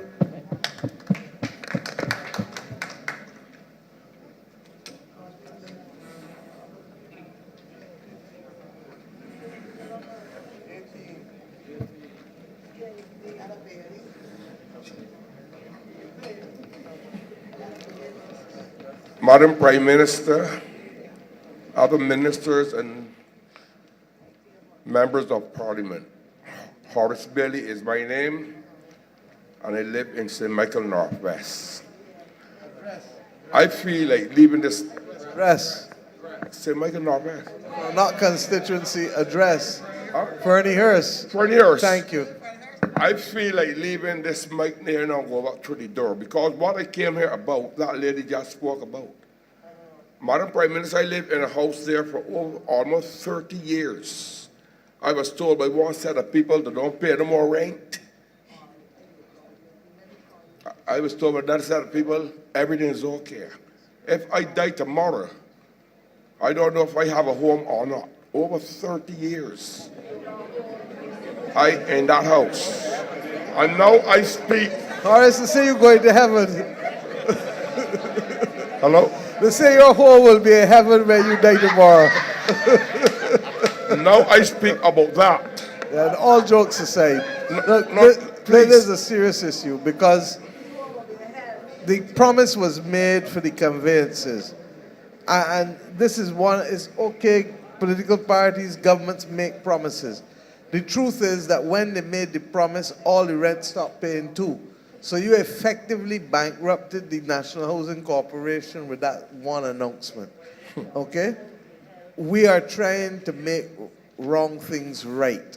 And that's why you heard me ask Mr. Gill just now for the update on the surveys. There were a handful of properties like Ms. Goddard's own that was conveyed in 2018. I think there were a few in Deacons or Rosemont. There were a few in Haynesville, not many. But the truth is that we've started to be able to do a lot of it. You heard me speak about the problem in Christchurch. William, you talked to us about it. The absence of the ring beam, the whole question of the firewall, and a whole host of other things. And then, of course, people adding on, and you know it from seeing it, that some people add on in front of their units and build on the back. They ain't got no planning permission. So all of those things then become an obstacle to being able to complete the process. What we are trying to do is to use, once the surveying is done, to use an approach that instead of doing thousands of individual conveyances in the traditional way, to be able to use the law to be able to pass and vest ownership in the property in you, but then it means that you still have to have a schedule to the bill that will detail that Horace Bailey lives at what? Whatever, 1A. Block. You understand? Block 1A, Ferniehurst. Miss Goddard lives at Block 11D, Rosemont. Miss Bradshaw lives at Block 3C, The Pine. You understand what I'm saying? So that, and then with that, we still have to be able to put the details of the survey, because ultimately, when you do want to sell or convey it for whatever reason, you need to have specificity of the description of the parcel of land or the property that you are conveying. Okay? So that is what has taken so long. So we made a pronouncement, the last government made a pronouncement that it was nowhere near ready to be able to complete because it just could not do it because of the way in which there are things. There are parts of the Pine when you go in Santia that you can't even tell where the original building line was. You understand? There's no way. And you just see. So that all of these things therefore take time to unravel. So I can only urge you, I know that we're making good progress. Mr. Gill, are you in a position to say how soon we are likely to be able to have those surveys completed? Because about 3 months ago, you all were well on the way. I think you had finished about 2/3 of them at the time. The reason to... He's going to answer that part, and then you continue. Sorry. I don't want you not to go to sleep well at night and wonder where you're going to go, your home going to be after you pass. Good night to the PM and the head table. I can say to you that we are continuing to make haste in respect of the areas, some in the Pine, even some in Deacon's Farm. We're having some issues, but we've hired private surveyors to complete the work as quickly as possible. What we are looking at too at the said time is to bring a paper to the ministry to come to cabinet in respect of asking for some changes to be made to the legislation so that we may be able to convey to all persons as soon as possible. So that paper coming to cabinet should come to cabinet within the next 2 weeks. And that will ask for special thrift, especially where the engineering is concerned, that if we can get past that, we can then convey as many houses as possible. Okay, well, we'll wait and see what the paper is asking, because I'm not sure what you mean by engineering, because government has a broader duty of care, but we'll talk about that separately. Mr. Bailey? Yes, as I said, I'm getting down now in age, and I don't want, my daughter lives with me, and I don't want her, nobody come and put her out. I'm not in the departure lounge yet. I'm not there. And as I said, up to 5 to 6 years ago, my phone with a ring, happy birthday from you, Prime Minister. Happy birthday. All that finished, I don't get it now. Me and Mike Sickler. You remember Mike? The 15th of November 1949, both of us born. You're Mike Sickler and Horace Bailey. I don't even get that call now. Happy birthday. What your father tell me, you get your early birthday messages now before me. Your father told me so. I said, okay, sir, sorry. All you want me to do, Horace, is to sing happy birthday, but you know I can't sing. Oh, So don't worry about it. I still love you. I still love you too. You do? But on the 15th of November, some days I don't even remember the day. So you would appreciate What time you that. come from And Africa? today is what, the 18th? So that all that happened is, the 20th? You see what I tell you? I tell you come from Africa, I wish me happy birthday. Anyhow, thank you very much. And I can assure you that when I called you from Africa, it was not in opposition, I was in government. Go on. I would never leave you. Never. I was 74 last Wednesday. I was 74 years last Wednesday. They can raise happy birthday. If I could have sing, I would have sing for you, but I can't know. sing. Everybody know I can't sing. I might be out there. All right. Minister Bumble. Let's go. Let's go. Number 19. Good night to all, Madam Prime Minister, and all distinguished guests of the Barbados Labour Party administration. I am Carolyn Edwards of number 1 Mansion Place, Belleville, St. Michael. I have growth in my nose, and I am unable to work. There's a constant dripping all the time. I had an operation already, but it go back. So I am on the welfare. Things are very tight with me. All right, so Ms. Edwards, look, listen to me. You come one side, and I have insisted since we started these things that I don't ask and let anybody have to express their views publicly for something that we can deal with privately. So Roy, can you meet with Ms. Edwards on his side, and we will sort and try to address your concern. There's another thing that I have to spoke of. Just near where I live, it's St. Paul's Avenue, like at the back of the blind school. There's a lot of grass, and it needs the bushing badly coming up. The area of St. Paul's and the dishes out there really need the bushing badly. So I'm asking y'all to do something about it. All right, thank you. Good night. Corey says that he's going to help us address it, so you don't worry about the debushing. All right, but you come to Mr. Morris. Thank you. Number 20.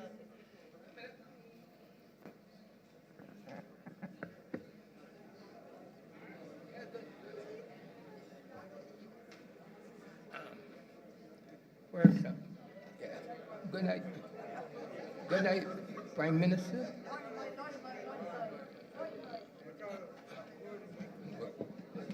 We can't load him up. Yeah.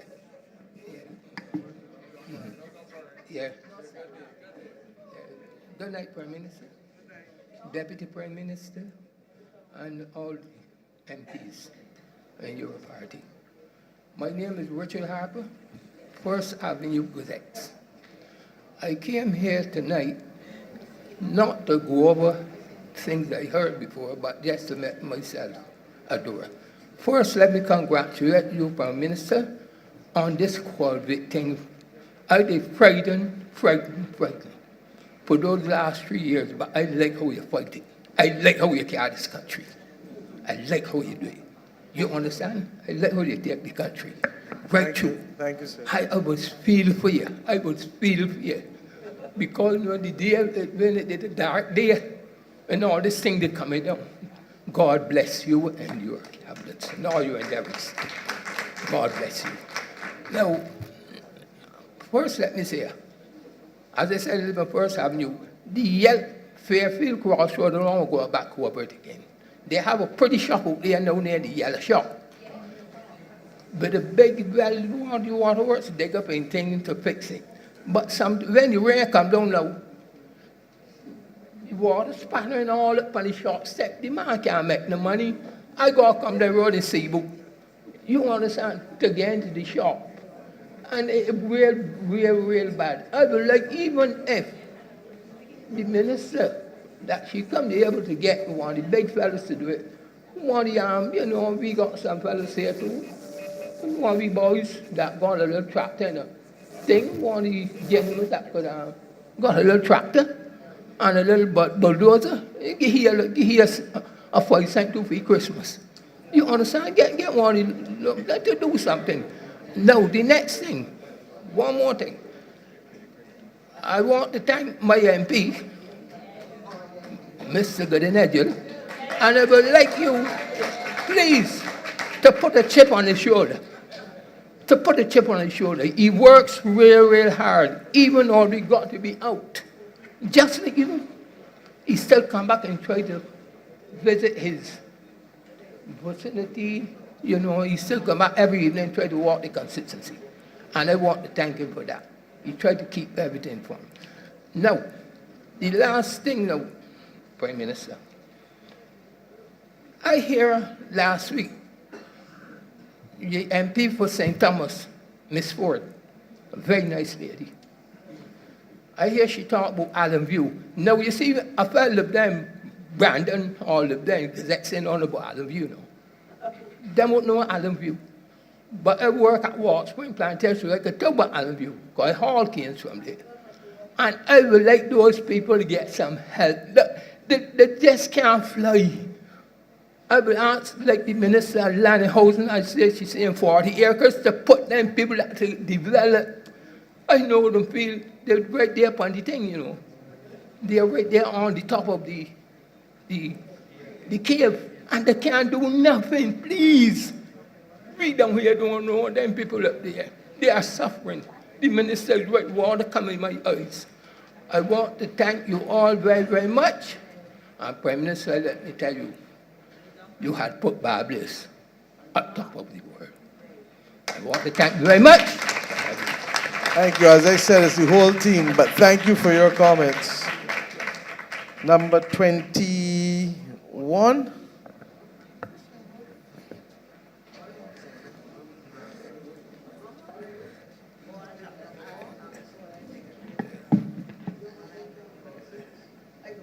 Good evening, Madam Prime Minister, and good evening, Madam Deputy Prime Minister, my special friend, and good evening, Brother Kurt, and members of the head table.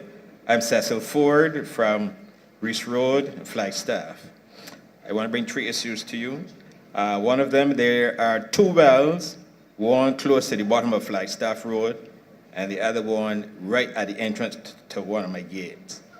And both of them become full very quickly. The rain only has to drizzle, and the wells are full. I've been trying now for over 20 years to get these wells clean and probably sunk a little more. No success. I have even dug a drain going back into the well, but because the well is not being cleaned, it overflows and floods out my place. And the water then, I had to then do a kind of a drainage in at me. But then that resulted in the water then going to my neighbors and creating some issues. So I'm hoping that we can get those wells looked at and cleaned. Okay, I think the Deputy Prime Minister will get the drainage unit to come. Mr. Yearwood is here as well. And Kirk is saying that they have gone once already, but we need to find out from them what is the issue and to see if we can bring a 20-year problem to a closure. Thank you. Thank you. I think it needs sinking or, waking up the bottom. Probably has a lot of dirt muck in it. The other thing that I want to bring to your attention there is Fords Road with a hill. And at the bottom of Fords Road, whoever repairs the road seems not to be able to have the problem addressed properly. It is always very bumpy, even as soon as they finish, as if the underground is too soft and is unable to carry the weight. And then it creates many accidents right at that location because it is right in a curve at the bottom of a hill. So hoping that they can look at that area at the bottom of Fords Road Hill, that can be rectified. They may have to get a geologist. When you want to speak, come. Yeah, Yeah, of course I have to know the area because that's my constituency. So what you're talking about actually is where the former chief town planner used to live. Yes. Right opposite there. So what a lot of people don't know, that is how the water course comes through what's called Hall's ground, and comes through there. And you always will get that road, the road buckling there, because as the water passes, literally passes under the road. So we put wells on both sides to be able to catch it. But with the increased rainfall that we're getting now, it is not sufficient. So we actually have to put a bigger well, but unfortunately we don't have the land size to put the bigger well to have a better catchment. So it means that you're always going to get that buckling. But we're looking at a better solution to be able to put maybe a second well higher up to capture the water in Hall's ground itself and have less coming into that area. But that is right where the water course comes from, Hall's ground. A lot of people don't understand that that is a water course coming right the way down, going all the way down into the Simmons land and all of that area through Plantain Walk. But yes, the road will always buckle because the water going under. But if you see, there are two wells, both sides, and that's why we put those in there. But I do appreciate the comment, and we're definitely looking at it, for sure. While you do that, you can probably look at building some form of a tunnel light that you can have it There is a tunnel. There actually is a tunnel connecting the two wells, but it's still not enough for the amount of water. So what we're going to do is form a catchment in the Hall's ground section to reduce the amount of water. Not that the water won't come, but it will slow the rate at which the water comes through into that area. Right, thank you. And my third question has to do with the problem we are having with monkeys. My neighbors and I, we have some, we do some agriculture, some planting of things and so on. I remember planting some corn and never reap any. One Saturday morning, I came out and I saw a monkey in the corn. So I didn't pay him much of attention because I only saw one. But when he walked out, I saw a good few coming out, and I never got a corn. We have, my neighbors and I, they have more vegetables than I do have, but we are not being able to reap very many of our produce. So I'm asking what is being done or what can be done in terms of addressing the monkey problem. The Minister of Agriculture was here. Where is he? Sorry?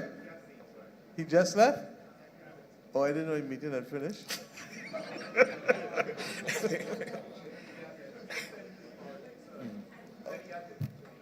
Okay, I didn't get the apology either. But anyhow, you're in a position to update on what you all are doing to control the monkeys? Mr. Ennis is from BADMC. Good evening. In terms of the control of monkeys, I know that a cabinet paper is currently under preparation with the Ministry of Environment. However, I don't know the actual status of it at this current point. We're going to get a response from you because I'm not sure what the minister was supposed to be here, but be able to respond to matters like this. And I can't tell you that I have a report on what they're doing recently, so I don't want to mislead you or anyone, but you will get him, he will call you tomorrow with a report. Okay? Thank you very much. Thank you. Yeah, Roy, you have his number, right? Please, arrange for the minister to speak to him tomorrow, please. Number 22.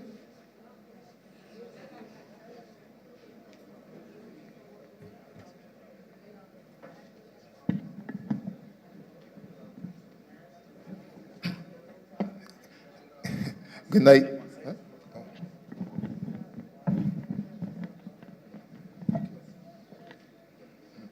Good night, Madam Prime Minister, Deputy Prime Minister, members of Parliament. My name is Ricky McConney. I am from Bayville, St. Michael. I'm here to speak about, someone spoke about it earlier, humps. There are 3 avenues in Bayville: Bronx Avenue, Curwins Avenue, and Clark's Avenue. Off of Bay Street here, anywhere like from 715. ZRs, mainly ZRs, and a few minibuses will come through those 3 avenues I speed slightly under Formula One racetracks. I mean, fast. And all the, like, when I'm traveling, when I'm going about my business, persons from those avenues would actually stop me and ask me what's going on. I spoke to our MP, Mr. Humphrey, and he have sent several letters. Some I have even shared with the persons because, you know, you tell people the minister is working, but they don't believe you. So I've shared the letters, and you know, they said tonight to me, because, you know, they heard about this, they said go and try to represent them because they really need these Not a problem. We hear you. And DPM? We need some humps all over Barbados because I know, I'll be honest, because what happens, we fix some roads, and I know y'all can tell me the roads mash up, but with the roads that we've fixed, what we find sometimes is that then when the roads are nice and smooth, the call is then made for humps to be put in because people are using the roads more and they're driving a bit faster. So what I will do, I will note because it's not just your district, but there are several districts across the country where we are evaluating in terms of being able to put in the humps. I would say humps are not the only solution. I think people have to be more cautious because in a lot of the communities like Bayville, just like the Pine, there are a lot of children. And so I think we need to be more considerate as well as road users in terms of going through, in particular, very densely populated communities. Right? Yeah, unfortunately, these PSV drivers are not considerate, unfortunately. Agreed, and I think Santia hit the nail on the head because we are going to do it. But you know, we just got to stop and study others, man. Stop and think about others. Do unto others as you would have them do unto you. You don't want to be the one coming to a funeral because a little child get knocked down and lost their life. You understand? And worse than that, let me just leave it there because this country needs to pause and people need to stop and start to think about each other. And half the things that we're doing, yes, government will do what it has to do with humps and dips and whatever, but at the end of the day, it comes back down to individuals taking the time to just be aware of the environment and the people around them. And if we just do that, and that's why I want in these sessions to reinforce it, it will make this country a much more hospitable place to live in. Okay? Thank you. Anything else? Yes, before you go, I want to thank our MP, Kurt Humphrey. We had water was off in the district for Friday night. On Saturday, Mr. Humphrey came out. You know, he asked persons, okay, you want water? You know, he allowed persons to put buckets on his back of his truck. And he drove around to several standpipes and stuff like that, several, until he found one that, that he can fill up. He brought them back. He came out again on Sunday. He did the same thing. He drove the length and breadth of the constituency, checking on persons to make sure that they were being taken care of. And persons told me that when I see him, thank him. So, Mr. Humphrey, on behalf of St. Michael's South, we want to thank you. Thank you, everyone. Mr. McCartney. Number 23.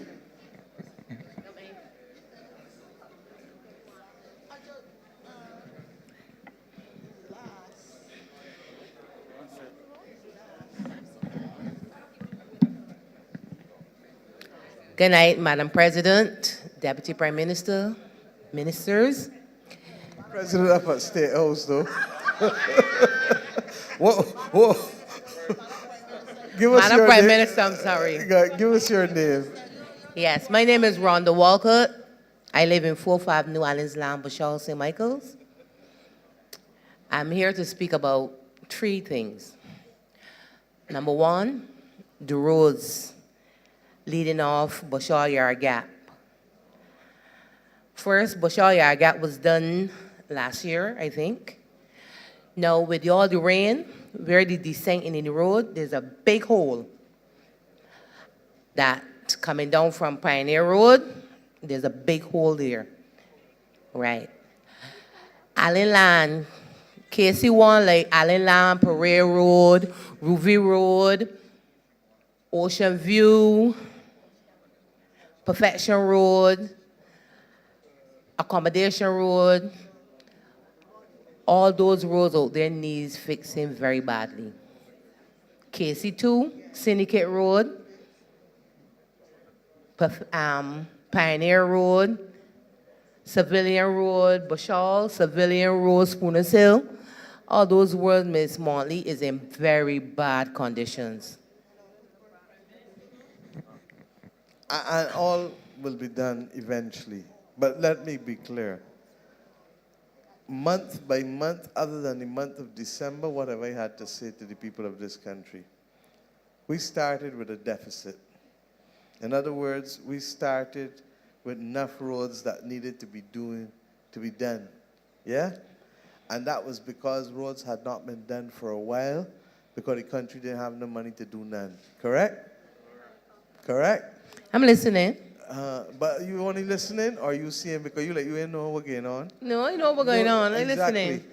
And then on top of that, you got, and let's be real, you got Green Hill done, you got Stadium Road done, Major you got roads. Bush Hall Yard Gap done. Now, if as Prime Minister, I can do more than them in my constituency and left out the rest of these people here that deserve to send me home. So don't believe that because I am Prime Minister that I can do all the roads in my constituency alone. No, Because, ma'am. hold on, let me finish, Rhonda. Let me finish. Because I get raised up with a simple premise, FSB. You know what FSB stand for? Family Stand Back. And therefore, when he need roads, and he need roads, and he need roads, and they need roads, and everybody else, Sante, what is the most common thing people complain about in this country? Roads and bridges. So that we have to be mindful. And I want us to be conscious, because it's easy to say every road must do at once. It can't happen. It will not happen because... But that's not what I'm saying. No. You list off all the roads in KC1 and KC2, and you list off about 20 roads.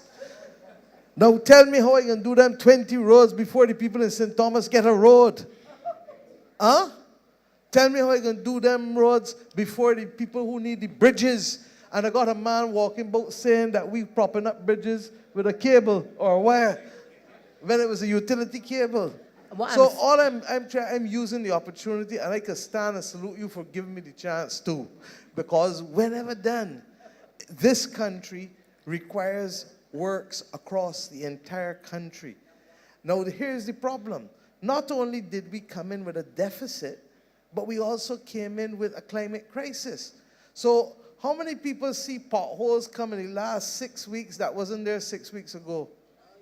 How many people? Huh? They're getting bigger. That's the point. And some were not there at all. So unless we have not factored in this thing called the climate crisis, then we will continue to expect the unreasonable. Now what we have done, and Santia has gotten the equipment. Last week I met with the depots and her. Tomorrow again at 3:30 I'm meeting with them. And why? Because at the end of the day, we're trying to see how we can do something called small roads by being able to put packages of equipment together and to have them. We've started a few, but by the time we get the rest, then those depots hopefully will be able to do more on their own so that the large contractors can focus on the highways and the major roads that have to be done, and that we don't leave out the small roads where people live. But I want us to do a reality check. A reality check. And then the second thing that hit me when I met with the men with the depot, when the rain falling cats and dogs as it has been falling for the last 2 months, tell me how much work they're going to get done. How much work they're going to get done? And then secondly, not only are they not getting the work done, Mr. Bowen, come and defend yourself, please. Because not only are you not getting the work done, but it means that, as you just said, where had potholes, they get bigger. And where they have potholes, you now got potholes. So I want this reality check to come in, because at the same time, you're going to tell me we need to spend money at the hospital and make sure that when people need medicines, they can get it. And we need to spend money at the schools to make sure that when the schools need fixing or whatever the problems are. Lawrence Tigay, we had a problem the other day. You understand? Other schools, St. John's Primary, call them all off. So that we have to be balanced. Because if we're not balanced, if you only took care of your one part of your body and left for all the rest of your body, what will happen to you? You're going to fall down still. Mr. Boyne, tell them what you are facing, please, with the roads and the extent to which the last 2 months have made what little hair you got go further. Well, we have to understand that at present, the roads, they're in poor condition. And also coupled with the last 2 months, as the Prime Minister has indicated, with the heavy rainfall, there's very little work. We cannot pave or do much patching in wet conditions with the what we have. So with that in mind, we can't, more holes would have appeared relative to the amount of rainfall, and we could not patch further. So that is why we would have had this proliferation of potholes at this point in time, right?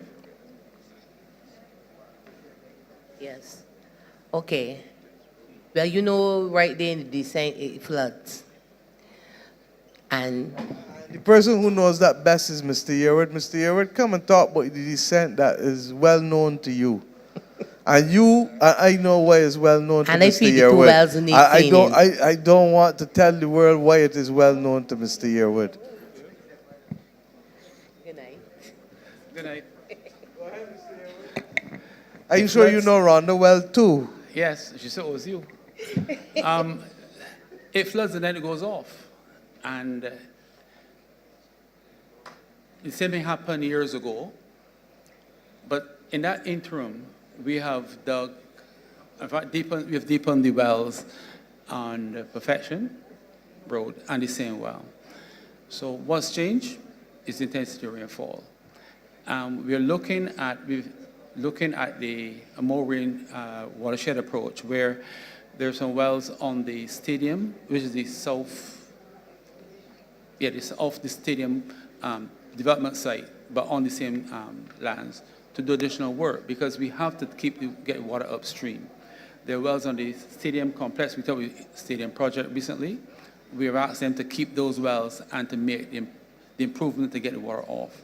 So yes, we're aware, but like you said, there are a number of things that's happening, and you see that you have flooding and the water goes off. Sometimes, in some cases, some places in Barbados, we respond 1-2 hours after, and the water gone off. But what you have is a collection of water, because when it runs off so quickly, it isn't really flooding per se. Well, it's flooding at that time. She's saying peak. She's saying when it's high. Exactly, but it runs off within 2 hours or so. Yeah. And those, Rhonda, as difficult as it may seem, that is still acceptable. It is when it goes into like Work Hall, same in there has gone now. Yeah. And the water stays there for how long? Days at a time, and people can't get out. So we have to be able to distinguish between what is literally a gathering and collection of water that will run off, because the aquifers, it needs time to be able to work through the system, and those then that are really, really, really bad, and the water ain't going nowhere. Okay, so I understand your instinct, but I also want you to understand, as I know you can, that you have to compete and help with everybody else too. So you're not only getting all of our attention one time. And I know why you would feel so, because when the last government was in, you didn't get nothing. And the truth is, when the last government, before that, when I was Deputy Prime Minister, they used to tell me that I could stand back and wait. But rest assured, little by little, they will be addressed. Okay, thank you. Another item? No, please. You're familiar with the name Jeffrey Bryan? Okay, he lives to the top of my track. He has dementia, and you can deal with people's problems, come one side. I know let other people deal with public things. All right. Remember what I tell you about people business. All right. Thank One you. more question. As far as the MTW workers that were sent home in the last 6 months, my question is, when will government start to rehire some of these people again? But they were never to be rehired, Rhonda. I'm just But- asking hold the on, question. But I'm telling you, and I want to be clear, they were only actually to be brought on for 3 weeks. Then we kept them for 3 months. Then we kept them for how long in the end? 2 years? 2 years. Yeah. And then the Deputy Prime Minister worked with others to get most of them retrained in order to be able to go into other jobs. And that's why we talked about the fact that we need a number of people to go into construction. We need a number of people to go in. Some of them went into Gabion building. Some of them went into tree trimming and landscaping. So I expect that when the legislation, for example, comes from the AG, dealing with the lots to be debushed, a lot of those people will get work because government will either hire the people on contract and clean lots and charge the person on the land tax bill, or the people themselves will hire the people directly. Because if government does it, you're not only going to repay government what it paid out, but you're going to pay a penalty for the fact that government had to do it. So it is cheaper for people then to be hiring their own people to clean up their own lots across the country. And it has to be done in order to be able to avert a public health crisis and to ensure that we can also keep public safety high in the country, because the worst thing is you got high bush near a bus stop and people hiding in it and somebody come and rob somebody. Yes, easy so. So we expect a lot of those people. We kept them as long as we did because we knew that once these projects start, a lot of them would start transitioning, and that has already started to happen. Okay? And in some instances, people ask to be able to go into agriculture too. Okay. Okay? Thank All right, you. thank you very much. Thank Have a good you, my night. dear. And thank you for making the representation that I can't make for myself and leading 29 others. Take care. But who do I speak to on the second? Roy. Oh. Good night. Adeyemi Gill. What's your first name? Adeyemi Gill. St. Barnabas, St. Michael. Good night, panel, Prime Minister, DPM, ministers. I just want to ask a couple questions. I want to commend the administration on the extra budgetary financing that that y'all have been able to secure for us, especially in trying times like COVID and so on, for these capital works projects and so on and so forth. But within that, I know that the administration has been securing a lot of loans, some grants and so on. I'm just wondering what challenges the administration is facing in terms of transposing some of these loans into grants or securing grant funding instead of loan funding. No challenges at all. The truth is that what we have gone for as grants, we've gotten. Sandia, you got $80 million for the Barbados Water Authority. The government has never gotten anybody since independence to give them $80 million in grant money. Okay. We have other monies that we have gotten in grants for different projects, Marshall, Rooster Reefs, and different other things, correct? But largely speaking, we will borrow. And I want to address this issue again. And I go back, this is the month of independence. And I want to contextualize it because prior to independence, the government of Barbados could not run a deficit. You could only run surpluses. And Mr. Barrow, once we became independent, you can go back in Hansard and read him, and it has been quoted many, many times since he has passed, that those who do not support deficit financing are anti-developmental. And what is he effectively saying? That raising prudent levels of debt is critical if you're going to expand the country and build. How many people in here can build a house without borrowing money? Raise your hands. Most can't. But the key, therefore, is not that borrowing is bad, is that the borrowing must be sustainable. And what we have done, we came into office, the debt was $18 billion. The $18 billion we brought down to what it was, Marsha, just under 12 or so. And then since the last 5 years, we have incurred about 2.5 billion in additional debt. There was a story that ran in the paper last week that suggested that we would need to borrow another $1 billion next year. Well, that story tells you what you're borrowing, but it don't tell you what we're paying down in principle. And when we did the debt restructuring, we agreed that we would have 4 years free of any kind of servicing of principal. That came to an end, and from September last year, we had to start paying down debt. In March this year, when I did the budget, one of the things that I highlighted was that we were allocating just over $100 million to pay down debt again, and that the government will continue to pay down debt, but it will continue to borrow. Now, as a result, when you saw that $1 billion headline in the papers last week, what it didn't tell you is that the net borrowing, by the time we pay off debt and by the time we borrow, the difference of what all of that comes to at the end of the day was $241 million. So that we're not increasing the debt by $1 billion as the headline suggested. We're increasing the debt by $241 million next year. Now, the truth is that if we get better receipts, as we did last year, when I say last year, I mean last fiscal year, which ends in March this year, I came and paid only debt, as I just said.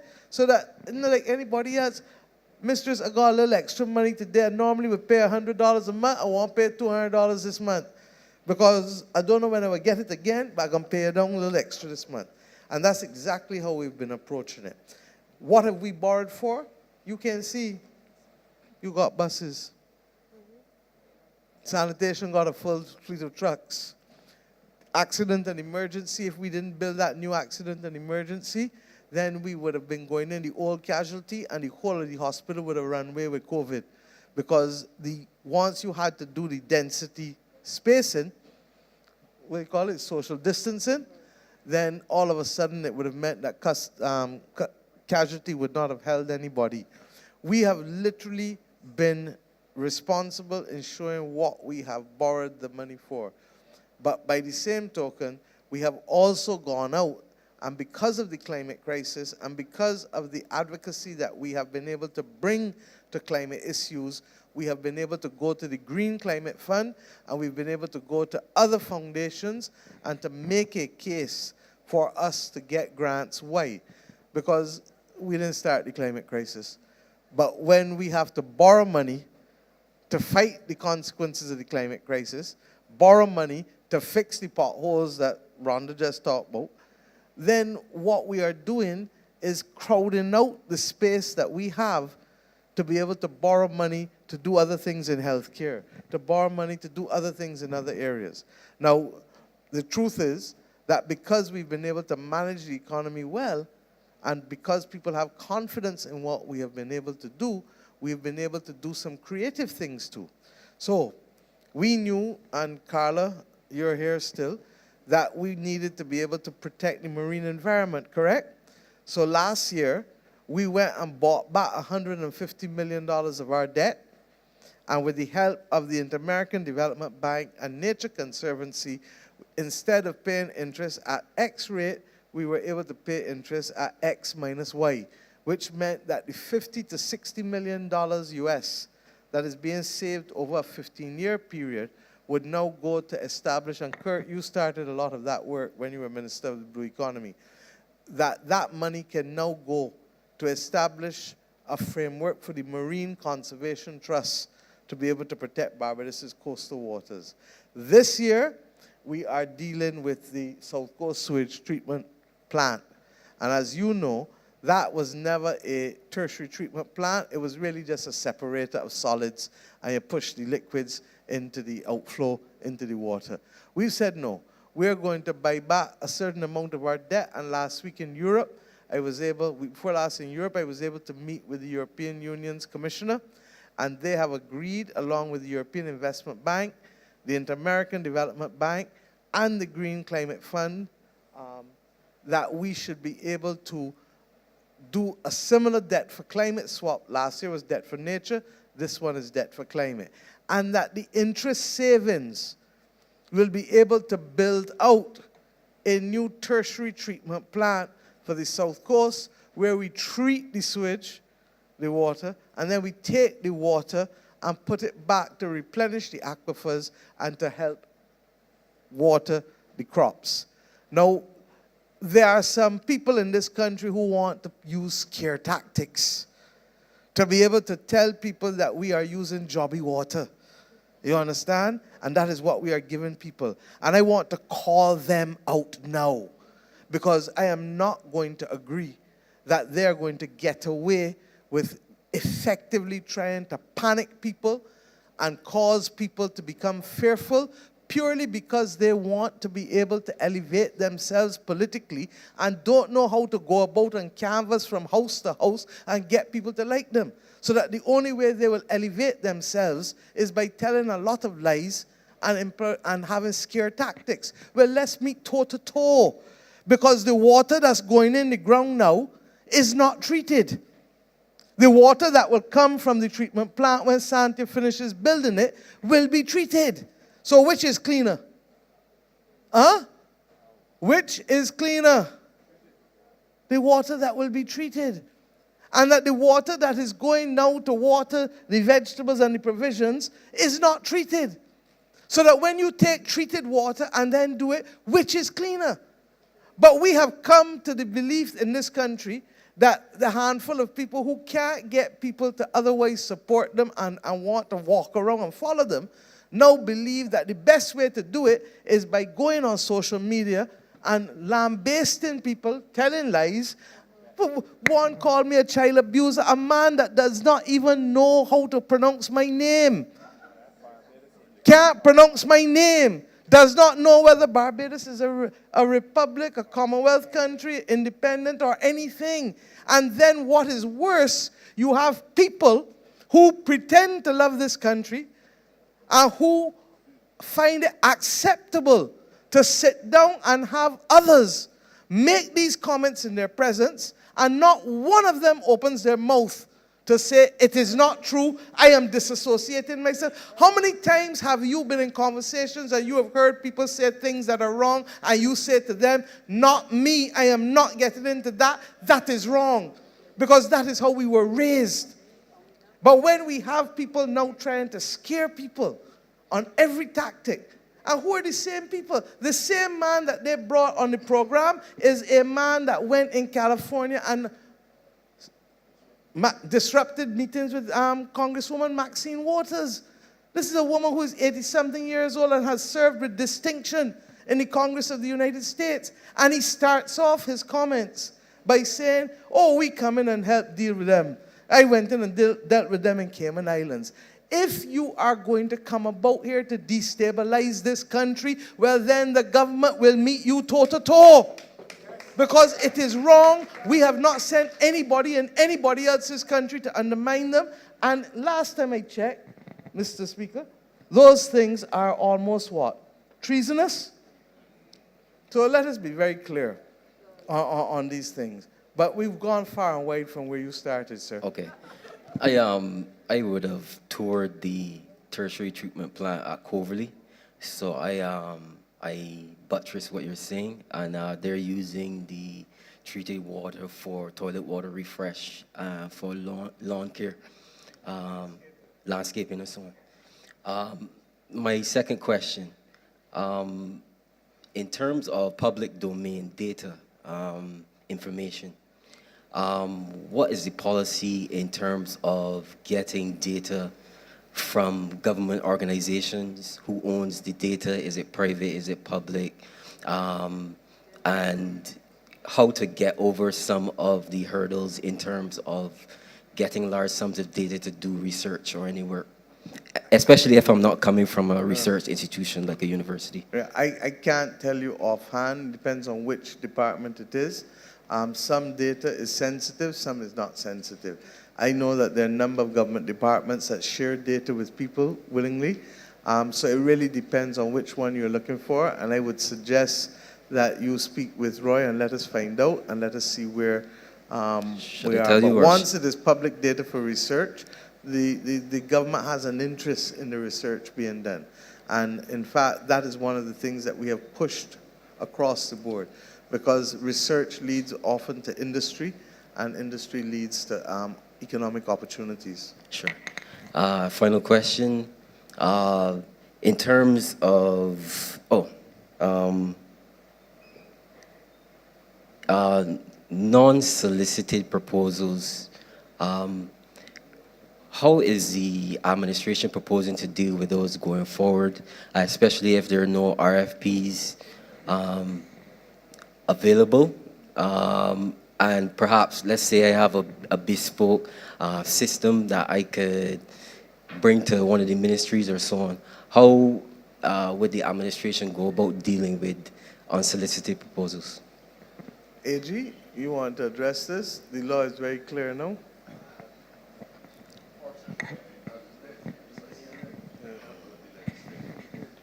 For the first time, we have captured in law provisions relating to unsolicited bids, unsolicited proposals. So I'd invite you to take a look at our Procurement Act. You can find it on Parliament's website.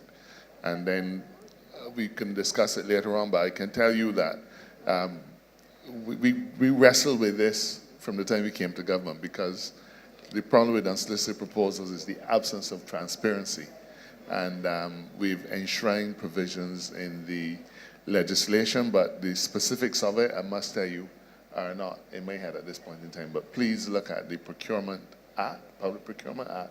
It came into force on the 1st of October, and you'll find it on Parliament's website, and we can talk about it.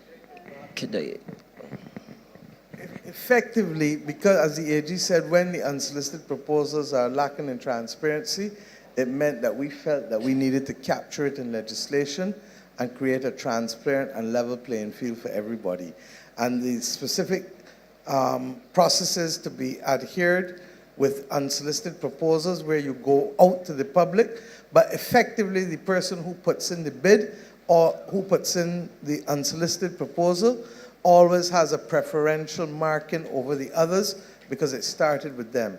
And this is not unique to Barbados. This is what has been done in other Commonwealth countries.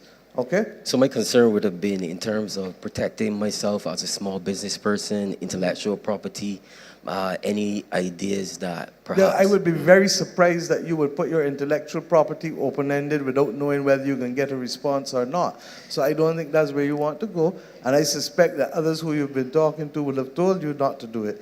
So that what you're really looking at is in the unsolicited proposal to give the notion a concept, to give the ministry a concept of what you're wanting to do, in which case you're not sharing your intellectual property. And I would not advise you to do that without knowing whether you're going to get something or not.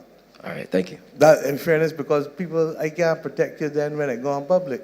Right, exactly. You know what I'm saying? But you will, the principle is that the person who puts in an unsolicited proposal has done something which is likely to inure to the benefit of the public space. Sure. And therefore, while we want to give other people the chance to do something similar or to meet what you're doing, you are likely to get an advantage in the reckoning of the points as to who should get the award of the contract in the end. And as the AG said, look at the specific legislation that came into force on the 1st of October. Thank you. Okay? All right. Thank you. Number 25.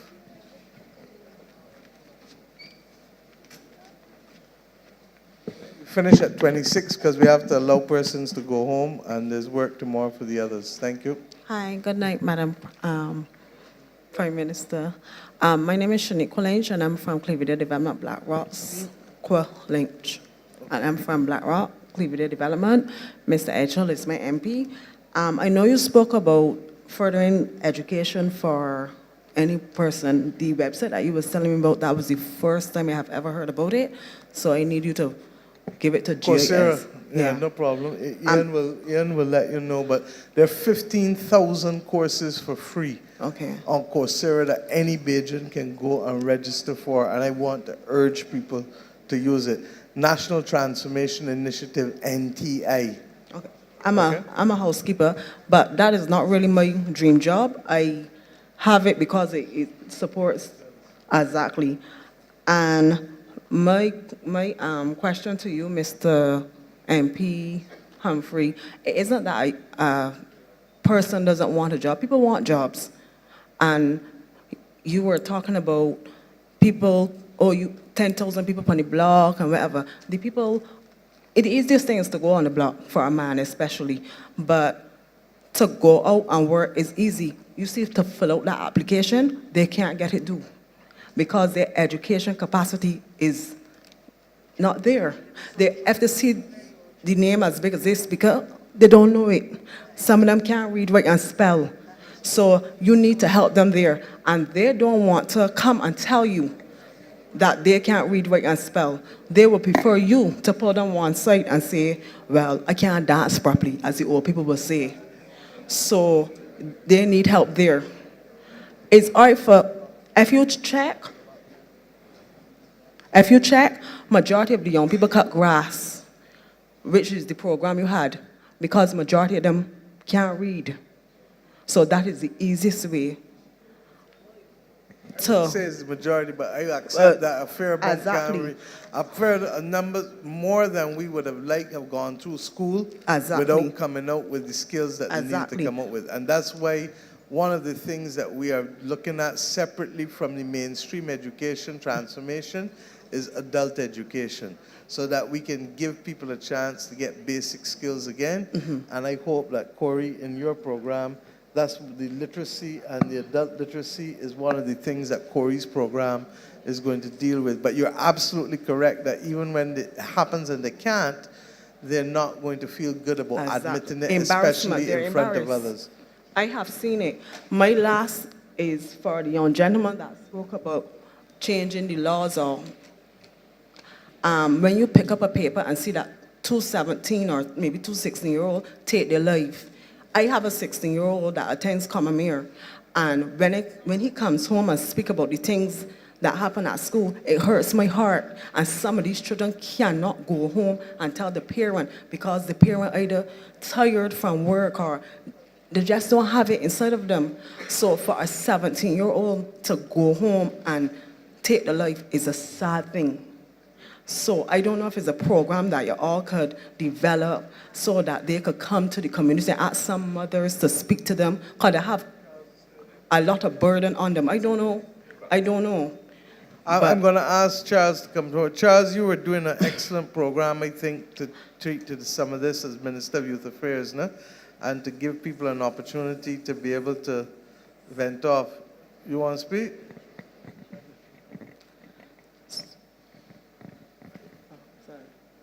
Good night, everyone. I fully agree with the young lady in relation to what she's saying. What we have done at the ministry is to implement two things. One, a national mentorship program to provide an opportunity for those young people who feel that they need to vent to be able to do exactly that. Earlier this year, we have also started a youth hotline to provide an opportunity for those young people and for persons like the young lady who just spoke to call into the ministry to identify those issues that young people are facing. And we have put... Were you listening, right? I know everybody want your attention, but Charles giving you the answers so you could give the others, please. Right. So he has a national mentorship program. A national mentorship program and a hotline that is in place for young persons who can call. 439-HELP is the number for the hotline. And the mentorship program, we have at least 60 mentors, and we're mentoring those young persons who... Right, but you're going to have to give the numbers. I learned the hard way, Charles, that 439-HELP don't mean a lot of things to young people nowadays that don't got rotary phones or them kind of things. It is true. So let me give you what 439-HELP is. 439-435-7. You understand? Because a lot of people don't have that anymore. So, all right, 439, you got the whole name, 439-4357 or 439-HELP. Okay? Okay. And my last is to the Thank you, turtle Charles. woman, to the turtle lady. Carla. My daughter likes the beach, and I'm not a beach person, but her aunt that was sitting down there takes her, and she likes animals. So the program, it sounds like a very interesting program, so don't stop. You understand? thought you were about to say that you're going to make sure that your daughter joined the youth club that we want for environment. I don't stop. That will That's my too. daughter there. Thank So, you. yeah. Are you interested in the youth program? The youth club? Yeah. Where is she? She stand up, she's 9. I can't see. So yeah, but other than that, Minister, MP, you're doing, Prime Minister, you're doing a wonderful job. And I remember you came into my workplace and I told you that when you had the children, youth. You're doing a wonderful job, and thank you. And so is my MP. Thank you. Number 26, last one for the night. Thank you.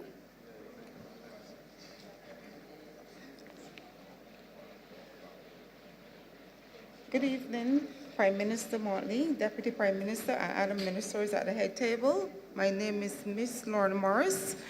I'm from Freehill, Black Rock. What's the first name? Lorna Morris. I'm from Freehill, Black Rock, Northwest constituency. And I guess tonight the concerns were about roads. I guess almost everybody talk about roads tonight, but we are faced with some problems in Freehill as well with roads. And the main problem is that when the Black Rock Main Road is blocked, I find that the minibuses come through that area, Clark's Road, and the road really need repairing. Not only that, I think that we should also get some humps in that area, because most people that live in that area are elderly people, and they think that they should be taken care of most so than others. And the other areas are the drainage in Straker Tenantry.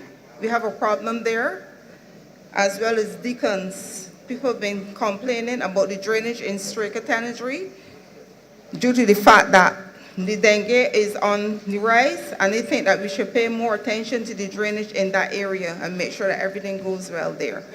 My Straker Tenantry, Black Rock. The man, Mr. Straker's tenantry, let the world know about this here, either? Or you beat him to My next problem here now is nothing to do with my constituency, is that on mornings, to my workplace, I have to walk. When I get off the bus, I usually take the highway, and I find that people are actually driving on shoulder of the road, nowhere for you to walk, and that's from Top Rock to the Ministry of Agriculture. There's no bus route. So we have to be careful when we are walking up and down. No sidewalk? No sidewalk. And the cars drive on shore. They even took pictures up to this morning pertaining to that same matter, where people are actually driving on the shoulder of the road, endangering people that have to be walking. And I guess that's basically it. So I would like to know if there's a law that can be put in place or something that can be put in place to prevent these people from driving on the shoulder of the road. Yeah, I think what I'm saying to Sandhya, and I know the electronic vehicle registration thing and the cameras, there are more cameras going up.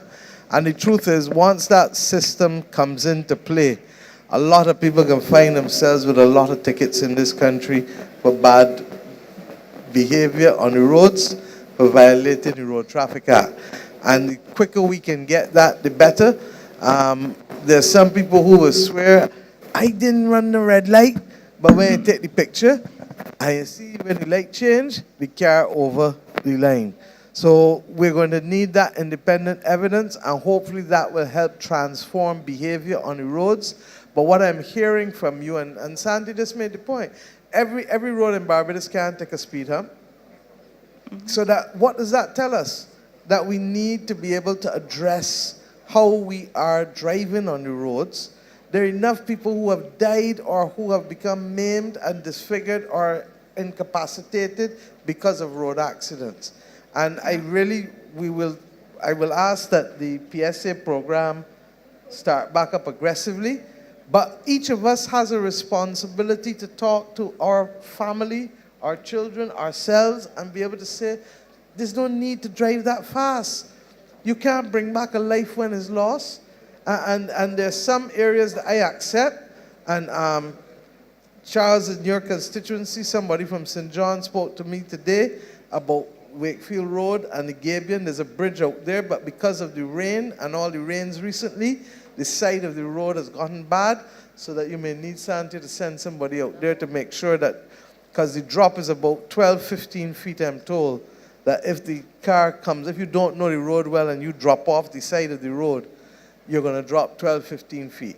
And these challenges are real. And that's why we meet with the depot again tomorrow, the various depots. And I've said to Santia that she's going to get money to be able to do a massive onslaught on potholes over the next 2 months. But even with that, recognize that we are living in different times. If you think we have it bad, check Jamaica and check St. Vincent and check all those countries that are hilly, because the rain is doing them a serious injustice. And every time they think they're fixing roads, within no time at all, the roads are mashed up again. Yeah. So I want us to understand change, and growing pains are never easy, and these are some of the growing pains we face in a year when for 1/3 of the year the temperatures have gone above 1.5 degrees above pre-industrial level. When I spoke in Glasgow to the world, what did I tell them? That that's a death sentence. Now, if you know something is a death sentence, you must start to feel it. And that's why, Rhonda, I thank you for raising it. But the truth is that this is what we are facing. And we can't believe that we are going to go through this world unscathed when, in truth, as you heard from Mr. Yearwood, the intensity of the rain, you heard it from William Duguid earlier with respect to Ford's Road, the intensity of the rain that's coming down in the shortness of the period that it is coming down in is doing real damage. And there is nothing that we can do to stop it, but we have to build in future for it. Now you may ask, why didn't they build that way 20, 30, 40 years ago? Because they didn't know it was going to be an issue. Now that is why Santia is starting some concrete road programs. The concrete roads may cost a little more upfront, but they're going to last longer than the asphalt. So we can't do all, because the other problem is that they not only cost because of the concrete road itself, but because of the utilities that you have to put down on both sides is more difficult. So you're going to have to put sleeves of utilities on both sides of the road to ensure that if you ever have to go in and dig, you don't have to be digging across the road in the concrete roads all the time. How many people know, was it Reef Road? Reef Road get put down. I'm sure Reef Road older than me. It was a concrete road. Reef Road is a concrete road, and go across it and see how long it has lasted. But for every asphalt road, for every concrete road we do, you could probably build 2 to 3 asphalt roads. But the asphalt roads ain't worth nothing. As soon as the rain comes, what happening? Erosion. So we now have to take a different approach.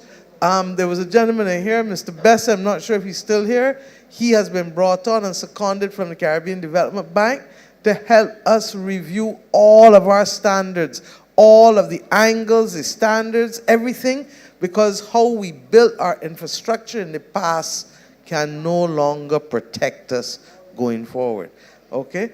So I'm going to keep saying this month after month, because I recognize that it's going to take a while for Barbadians to accept that we're living in a different global environment, and there will be different consequences. Okay? Yeah, but I would like something to be done about the traffic driving on the shoulder of the road, because that's the only way that we have to walk. And there's no bus transportation to take us to our workplace. I got you. And what I'm saying is that we need to put up the cameras, because people feel that they get away with things until they get caught, you know. Yeah, I understand. And when they get caught, then they will just have to pay. And if they keep wanting to pay, at some point, the demerit points will cause them to lose the license. So what we're really saying is that in those high traffic areas, Santi, where we know it's going to be an issue, like the area you just pointed out, where people have no other option, and because it is smooth, the shoulder of the road is smooth. It's no longer smooth. Well, it's when I full say of potholes because from the heavy from traffic. the cars. But when I say smooth, I really meant to say level with the road. Yeah. If it was a sidewalk, they couldn't ride the sidewalk the same way. Okay? Yeah. Now, the question that Santia and Ministry of Finance will have to ask is, do we put the cameras there and put it off? Because there are some roads that, and some areas that need bridges and roads that don't have anything. So it's competing interests. So the quicker solution for you may be the cameras and the policing of it. Okay? And the next thing is that where you have to cross over to our workplace, there's no crossing and it's dangerous. That's easy. That's an easy fit. I And don't know if one can be put there, but you can put a crossing thing. Santi, just tell Santi exactly where, and we can facilitate that once there's no other competing problem with putting it there. Okay? Okay, So you can come now and let us know. Okay, I want to thank everyone for coming out tonight. Oh, you have the video from MTW, but I don't talk after that. I want to thank everyone for coming out tonight. I want to thank the public servants. We started the night by taking a minute's silence to pay tribute to one who was with us from the beginning, Philip Tudor. And I want us to remember his work, as I said, and to be inspired by what he really was trying to do to make Barbados a better place in terms of mobility, communication, and infrastructure. I want to thank those of you who also came here with tremendous policy suggestions. This is what makes our country great. And the continued efforts to be able to add value to the things that we can do as a government. From the beginning, we've never said that government knows everything or is capable of doing everything. And this country is strongest when we all come together, or the majority of us come together to make that difference. We may not have to agree on everything. You may not even support us. But what we are doing in this space is to be able to make Barbados better. And through even those of you who come with complaints, it is by advising us as to what is wrong that we can help make it right. So thank you once again, and happy independence to each and every one of you. I should also say, I know we don't like to say it because we don't say Happy Christmas before Independence, but since there will be no Parish Speaks in December, I also want to wish you a happy Christmas and a happy, healthy, and prosperous and hard-working 2024. Thank you. Thank you very much, Prime Minister. There are 3 persons. You can sit down. There's a video to play now. MTW is showing you all what it has done. I think we need next year to agree, though, that we can start the meetings with these videos rather than leaving them to the end, because they will also help, in some instances, give context. Okay? Please, Roy. Fair. Thank you. Let me thank you, Roy, and all of the officers who sit very quietly and take all the information and help us be as effective and as efficient as we can be in the management of these sessions.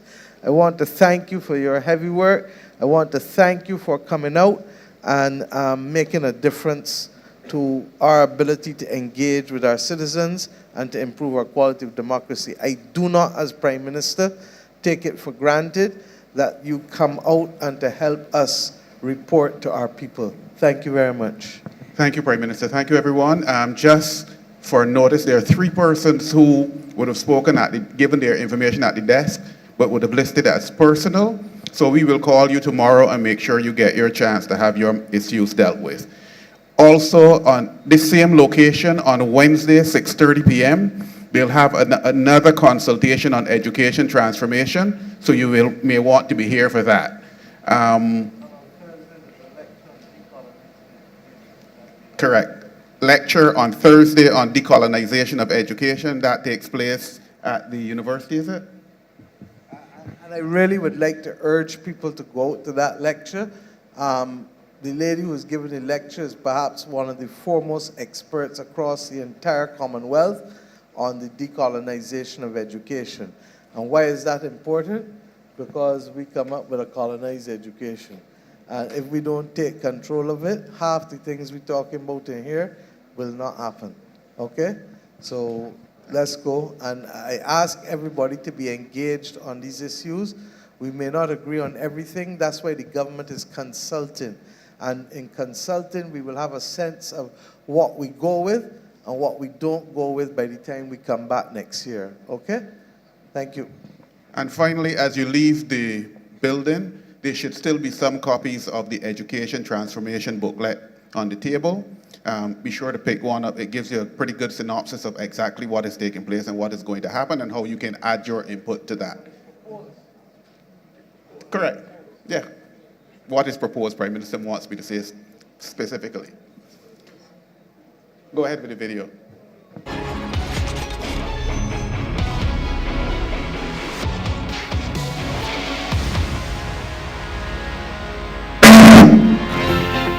The Ministry of Transport, Works and Water Services has been working to upgrade and maintain road infrastructure in St. Michael, the most densely populated parish and the most heavily traversed. So there are 3 depots responsible for the work in St. Michael. There's Richmond, there's Farm, and there's Prince Road. We would have done some road rehabilitation, repairing slipper and curb. In some areas, we would have done some drainage work.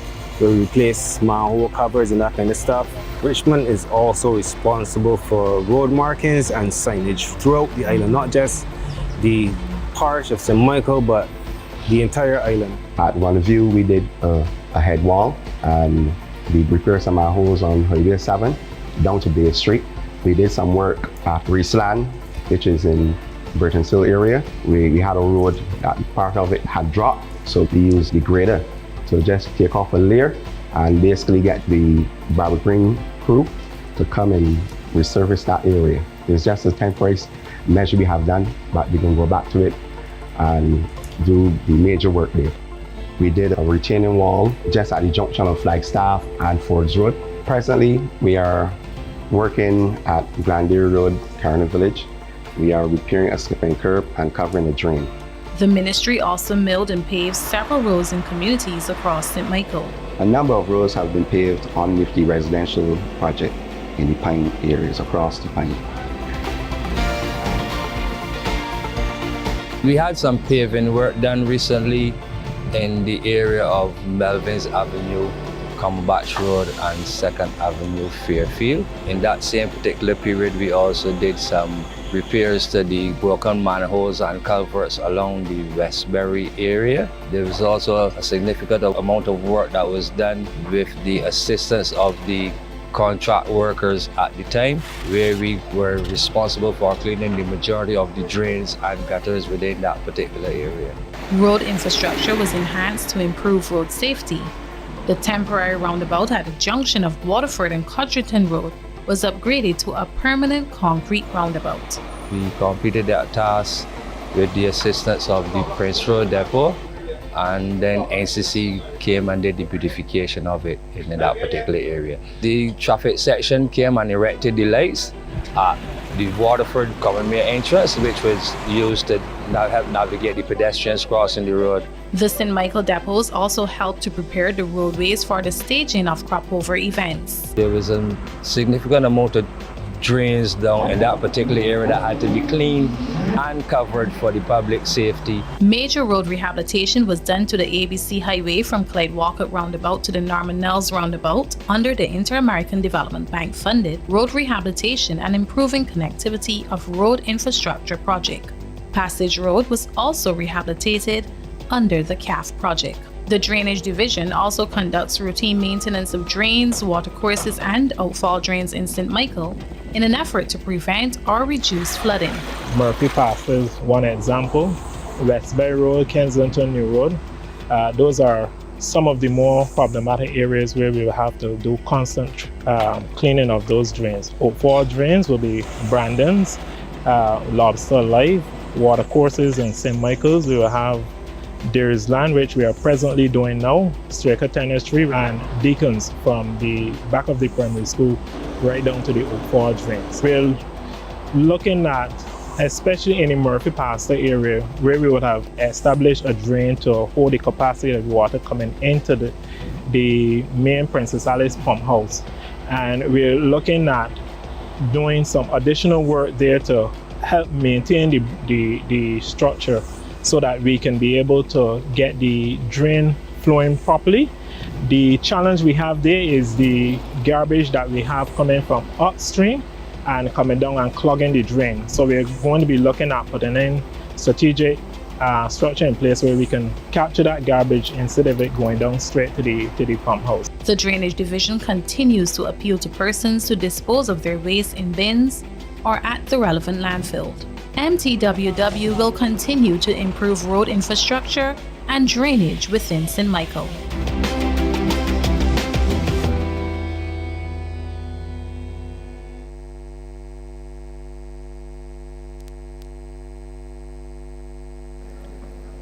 I wish you a good night and get home safely.